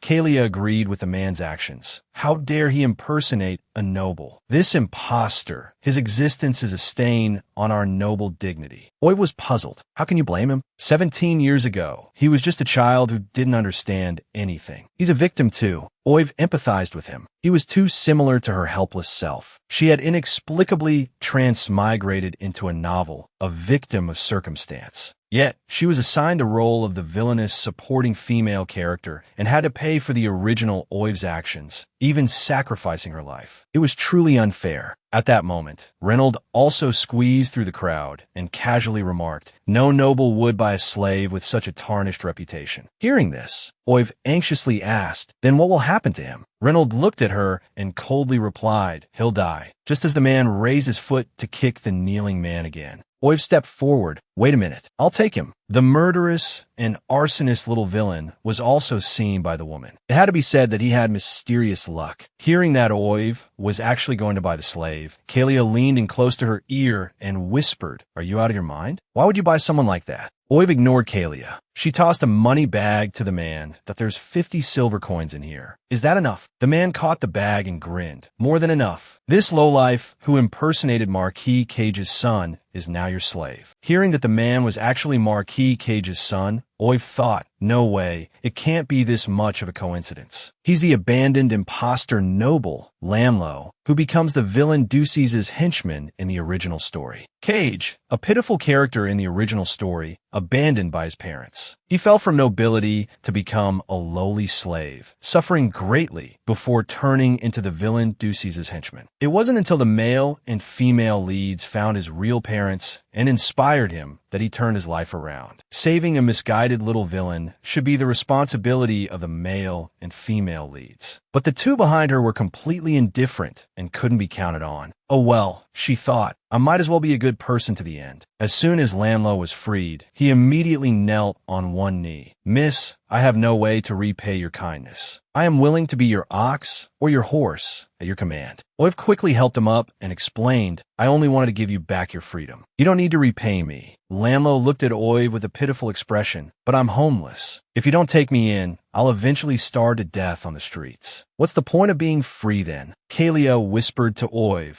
With his tarnished background, no noble will hire him. That was indeed a problem, and she couldn't let him get involved with Ducey's again. So Oiv said, "It's not impossible for me to take you in." Lanlo immediately became excited. "Whatever Miss asks me to do in the future, whether it's murder, arson, or robbery, I will do it all, without complaint." Hearing Oliver mention being drenched in sweat, wasn't this the very definition of terrorist behavior? Watching the two of them chatting animatedly, Reynolds' jealousy boiled over. He asked Oiv discontentedly, "Are you really going to keep him?" It was said that Oiv loved handsome men. He absolutely couldn't allow a man with such looks to stay by her side. It would be like harboring a tiger. Reynolds suggested, "We should at least know what skills he has. We can't just keep any useless person around." Oiv agreed that they should be cautious and asked Lanlo what he could do. Lanlo, who originally possessed a photographic memory, didn't tell the truth. He simply said he was proficient in arithmetic. Reynolds muttered, words are not proof, and immediately pulled out a stack of accounts and handed them over. Try these. Landlow respectfully took the accounts, quickly scanned them, and began calculating carefully in his mind. Before long, he closed the scroll. Confidently, he announced the result, a total loss of 10,500 pounds. Under the expectant gazes of Oiv and Kalia, Reynolds declared the answer completely correct. I never thought he could calculate so quickly. Although he's a promising talent, I have to find a way to get him away from Oiv. Suddenly, an idea struck Reynolds that my personal accountant passed away a while ago, and I've been waiting for a replacement. Would you mind letting me have him? Oiv happily agreed. His Highness the Crown Prince thinks so highly of him. That's wonderful. After all, following the male lead is much more promising than following me. Landlow's gratitude towards Oiv was overflowing. Thanks to you, Miss Oiv. I will forever remember your great kindness. Reynolds came to Landlow. From today onwards, I bestow upon you a new name, Hyde. From now on, you will follow me and manage my accounts. Hyde, having received his new name, bowed deeply to the Crown Prince. ASU command, Your Highness. The villain may be handsome, but you should at least do something decent. Oiv finally got her little shop running, and you, just because you don't like it, are trying to ruin her business. The second prince, Foddery, received a report from the people he had previously tasked with investigating. The Crown Prince's marriage announcement was released by himself. According to reports, His Highness the Crown Prince has been frequenting Miss Oiv's cake shop. Recently, someone saw Earl Neilrit's daughter getting close to Miss Oiv as well. The second prince understood this. After Oiv saved that woman from him last time, their relationship had improved considerably. However, having Oiv and the Neilrit family, who control the Empire's port trade, on good terms is not good for me. It seems that disrupting the Royal Chamber of Commerce's arms deal was just the beginning. As long as this woman Oiv exists, the Byland Chamber of Commerce will never profit from the Royal Chamber of Commerce. The second prince slammed the book shut. What I can't have, no one can have. Tomorrow, send someone to ruin Oiv's cake business. Early in the morning, Oiv played with a few stray kittens and said to Reynolds with some worry, the weather is getting colder and colder. Many kittens probably won't survive the winter. Mentioning winter, Reynolds also looked worried. Every winter, the Empire's population declines sharply. Commoners die due to insufficient heating and food shortages. Regarding this, Oiv remembered this part of the plot. While the nobles feasted by the fireplace, ordinary commoners could only huddle in drafty little houses. So, Oiv took the opportunity to ask Reynolds what measures the royal family would take this winter to help the starving and freezing people. Reynolds was filled with helplessness. I already proposed to the emperor to collect grain and manpower from the nobles and build heated shelters to ensure the empire's people have warmth and food during the winter. Unfortunately, it was ultimately rejected. In the eyes of the nobles, commoners were created solely to serve them. For the upper class to spend money and grain on commoners is foolish and would taint their bloodline. Saying this, Reynolds couldn't help but feel a little sad. From this perspective, perhaps I'm the one who's wrong. Facing the dejected Reynolds, Oiv suddenly felt a strong urge to support this righteous man. So, she blurted out, Your Highness, I think you did the right thing. An empire that doesn't treat its people as human beings will collapse sooner or later. The population is the foundation of the empire. Only by safeguarding the interests of the people can the empire prosper. If there's anything you need, I will do my utmost to support you. Reynolds was startled by these words and asked her for confirmation. You're willing to support me? Oiv firmly replied again, yes, I am. Being so unconditionally supported and trusted, a feeling of happiness welled up in Reynolds' heart. Newly invigorated, he suddenly said to Oiv, Oiv, you'll definitely make a good wife someday, and a good mother too. These words, inexplicably sounding like a confession, made Oiv's face flush. Flustered, she wanted to escape. Your Highness, we should head back to the shop. Watching Oiv's hastily retreating figure, Reynolds made up his mind. He would never let her leave his side in this lifetime. In front of the bustling cake shop, a noisy crowd surged forward. They incessantly yelled, Give us back our jobs. Disgusting woman, get out of Goya Street. Rouse stood in front of the crowd, loudly reprimanding them. Get out of here. If you keep causing trouble, I'll draw my sword. But the crowd only grew louder. Oh no. A noble is murdering someone in broad daylight. Is there no law left? Oiv returned to see this scene and frowned at what's going on. What happened? Is the villain also lovesick? After working so hard to suppress Oiv for so long, Is it just to make her realize that not firmly choosing him was a mistake? Oiv hurried through the crowd to Rao's side and asked him about the situation. Rao glared angrily at the troublemakers. These people are saying you stole all the customers, causing their employers' shops to go bankrupt and costing them their jobs. Oiv considered the situation and found it absurd. Her small cake shop, even with booming business, couldn't possibly cause other shops to close down in just a few days. Reynold also arrived. Oh, you need me to call the city patrol to handle this. Oiv remained calm. No need. If I can't handle this small matter, I don't deserve to be in business. Then Oiv called out to the crowd, everyone quiet down. I'm Oiv, the owner of Via Cake Shop. If you have any issues, you could talk to me. A man stepped forward. There's nothing to talk about. Close down and get out of Goya Street. The surrounding people echoed, yes. Get out of Goya Street. Oiv's smile vanished, her expression turning serious. I know every shop owner on Goya Street. I haven't heard of anyone going out of business. The merchants of Goya Street all knew she was backed by the royal family and the Via Merchant Guild. They wouldn't dare openly challenge her. There must be someone else behind this group. Had she offended someone recently? In a distant corner, two figures furtively glanced towards them. Your Highness, everything is arranged. These people will protest in front of the shop every day. Soon, Via Cake Shop will be ruined by its damaged reputation. Ducey's felt things weren't that simple. As long as Reynold was around, Oiv wouldn't fall so easily. However, Reynold always hates people who hold him back. As long as Oiv keeps causing him trouble, having to clean up her messes, sooner or later, Reynold will grow tired of her and abandon her. Then Oiv will understand how wrong her choice was and the heavy price she has to pay. Oiv coldly questioned the leader. Who exactly put you up to this? The man thumped his chest.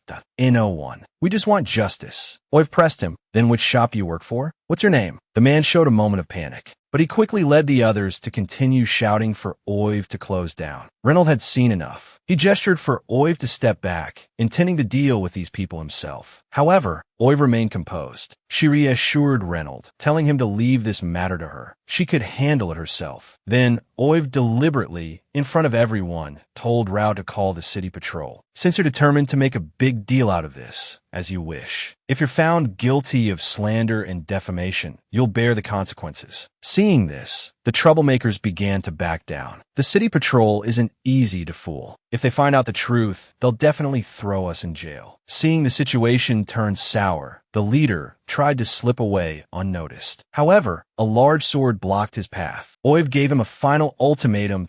I'll ask you one last time. Who sent you? When the city patrol arrived, it would be too late to talk. The man dropped to his knees. I can't say. Suddenly, a woman holding a child rushed forward and fell to the ground. Miss, please have mercy. Please spare my husband. Our child is sick, and we simply can't afford the medical expenses. My husband only took that stranger's money to save our child. That person told us to come here and disrupt your business, to drive you away. Capture the ringleader first. Oiv was prepared to make an example of this man, leading the disturbance. For a small profit, you slandered someone against your conscience. Slandering a noble is a capital offense. The woman pleaded for mercy. Miss, please spare us. We won't dare to do it again. Please have mercy. Reynold asked Oiv anxiously. Do you really intend to kill them? This isn't like you. Oiv winked playfully at Reynold.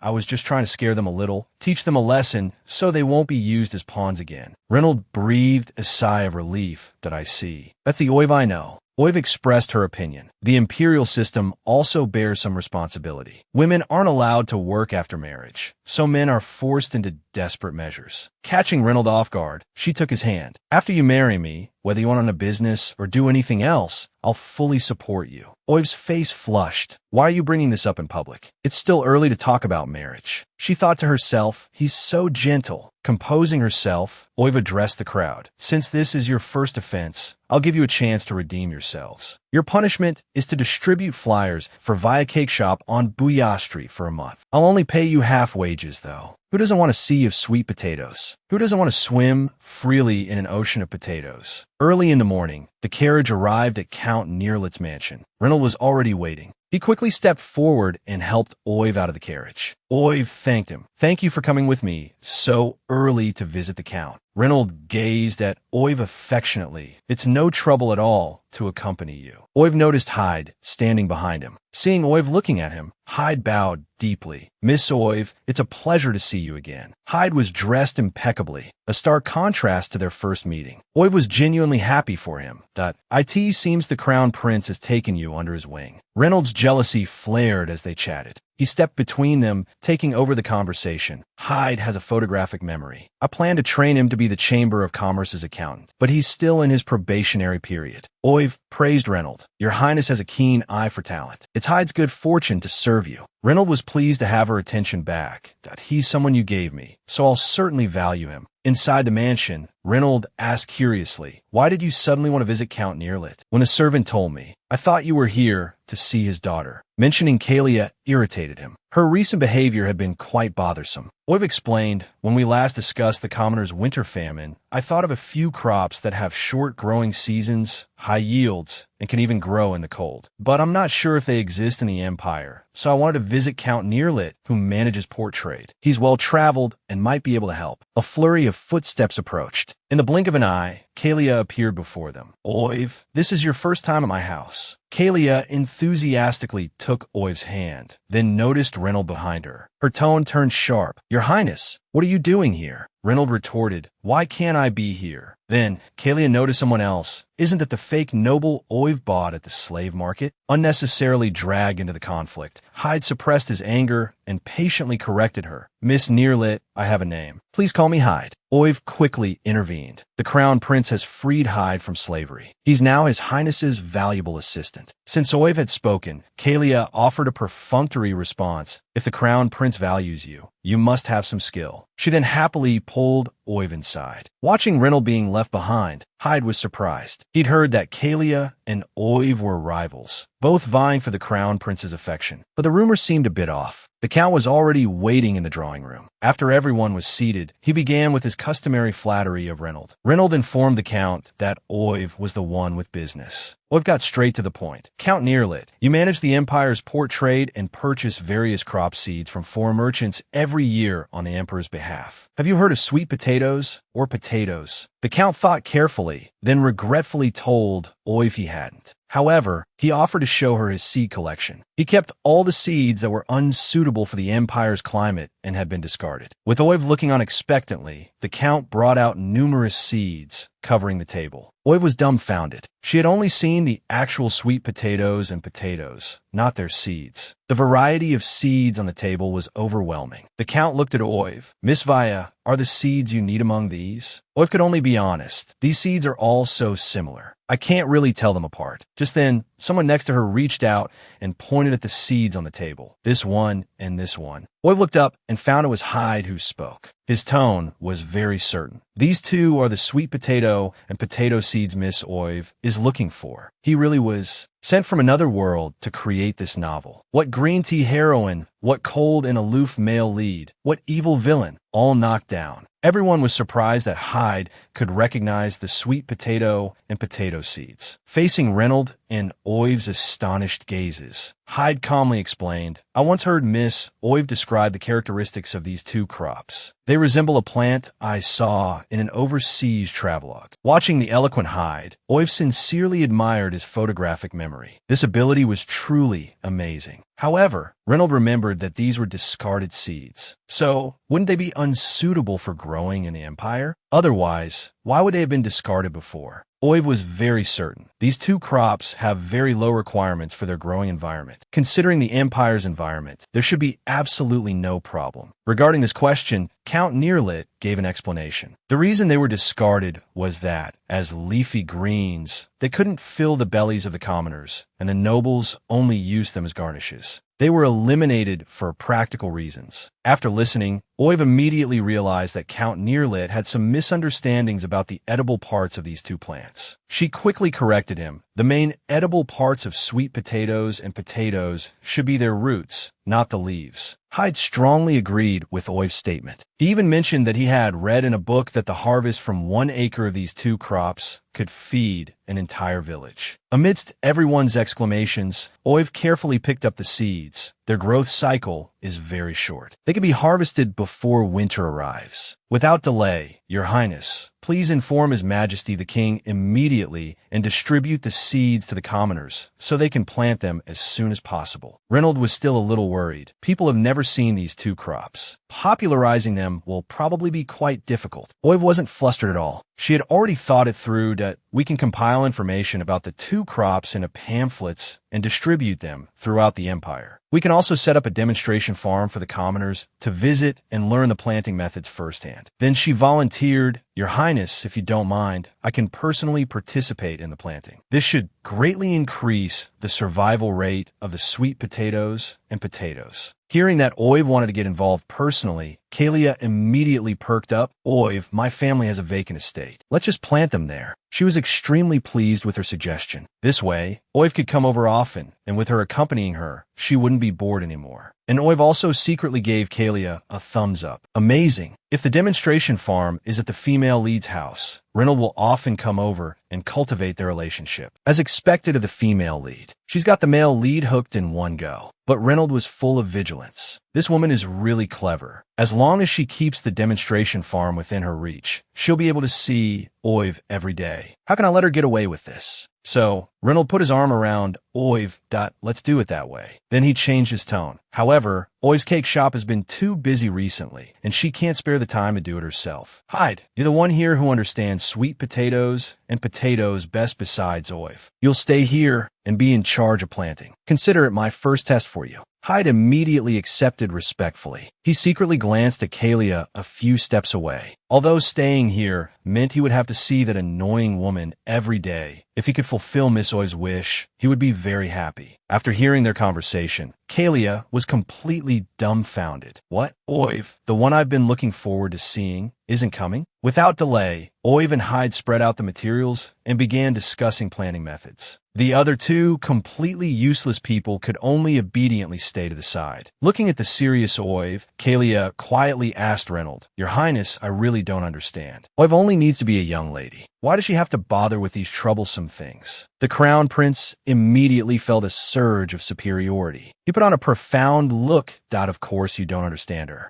After all, you're not me. Seeing the Crown Prince completely focused on Oiv, Kalia realized something extraordinary. She wasn't angry at all. Becoming the Crown Princess had always been her greatest desire. But why, now that the Crown Prince only had Oiv in his heart, was she completely indifferent to it? So even villains have birthdays. Facing Ducey's probing words, would Oiv give the male leads only cake to him? After discussing the future planting plan at the Count's mansion, Reynold escorted Oiv back home. Having arrived at the cake shop, Oiv thanked Reynold for his help that day. After all, he had been quite helpful. Reynold, however, insisted that she was the one who deserved thanks. Because of her help, the nation's famine was being resolved. Oiv quickly brushed it off, saying she had only offered suggestions. Reynold suddenly leaned closer, looking into her eyes. That you're so intelligent, with so many men vying for your attention. I can hardly wait to marry you tomorrow. Hearing Reynold mention marriage again, Oiv hurriedly tried to change the subject. Reynold reached out and stroked her hair. I know what you want, Oiv, he said, and I'll give it to you. The grandest wedding. I'll make you the happiest bride in the world. It was a new day. Oiv was watering the flowers by the entrance when a man watched her silently from a distance. The chaos he had painstakingly orchestrated a few days prior had been effortlessly resolved by her. Such a clever woman, and yet she couldn't be used for his own purposes. What a pity. Feeling the uncomfortable gaze from behind her, Oiv noticed Ducey's, the second prince, standing on the street corner. Seeing that Oiv had noticed him, Ducey stopped hiding and walked towards her openly. It's been a while, Miss Oiv. I'm here to buy a cake. Oiv was quite surprised that Ducey's wanted to buy a cake.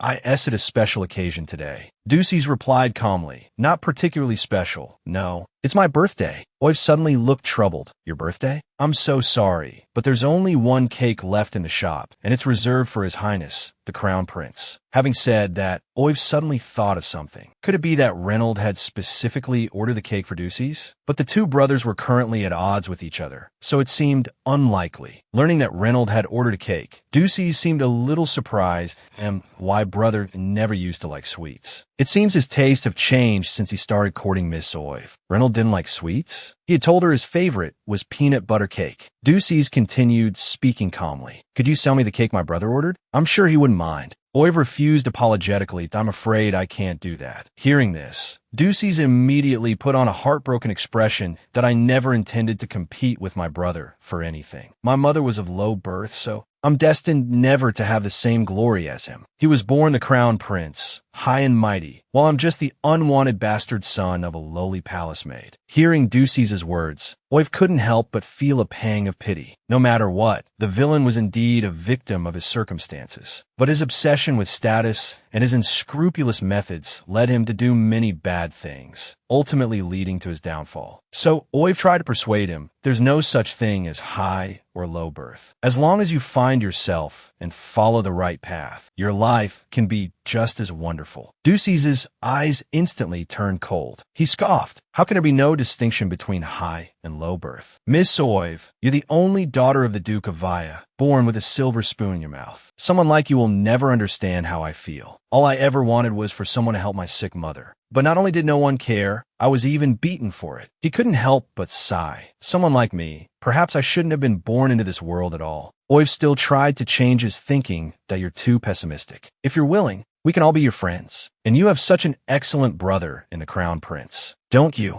Ducey's gave a playful smile after hearing these words. Then, Miss Oive, as a friend, can you give me a hug? He opened his arms, waiting for Oive to embrace him. At that moment, an angry voice shouted no. The one who had humiliated him had given him the magic sword and arranged for him to participate in the swordsmanship competition. Wasn't he afraid that Ducey's would win the championship, revive his family's honor, and then return for revenge? Reynolds stood between the two of them, his eyes full of suspicion as he questioned Ducey's. What are you doing? You know, Oive and I are about to be married, don't you? Ducey's remained smiling. Congratulations, brother. I didn't mean anything by it. Please don't misunderstand. Reynolds wasn't satisfied with this answer. Oive quickly stepped in to smooth things over. It's the second prince's birthday today. He came to buy a cake. Hearing this, Reynolds didn't say anything more, but he told Ducey's that his mother, Lady of Flame, was gravely ill. He had already arranged for the best physicians to attend to her, but it seemed she only wanted to see her son. Hearing this, Ducey's suddenly looked panicked. He wanted to return to the palace immediately to visit his mother. After taking a few steps, Ducey suddenly turned back to thank Reynolds. Thank you, brother. This time he was sincere. Reynolds walked over and patted his shoulder. And no matter what, you're still my brother. Today is your birthday. Happy birthday. He then told Oive to give Ducey's the cake he had ordered. Oive was a little surprised. So the cake really was for the villain. He quickly took out the cake and offered it to Ducey's. Happy birthday, second Prince Ducey's, he offered. Ducey's was unexpectedly touched. Thank you, he replied. Not long after, Ducey's rushed to Orchid Palace, where his mother resided. With a woman's shriek, the birthday cake was flung to the floor. You idiot, at a time like this, you're still thinking about celebrating your birthday? Faced with his mother's accusations, Ducey's could only hang his head and admit his fault. But Flame was relentless. If I weren't pretending to be sick, that damned emperor wouldn't allow you to see me. I truly regret giving birth to you. Just look at you. Who knows when you'll finally defeat Reynolds, take the crown prince's position, and get me out of this hellhole. Ducey's hung his head dejectedly, his face filled with sorrow.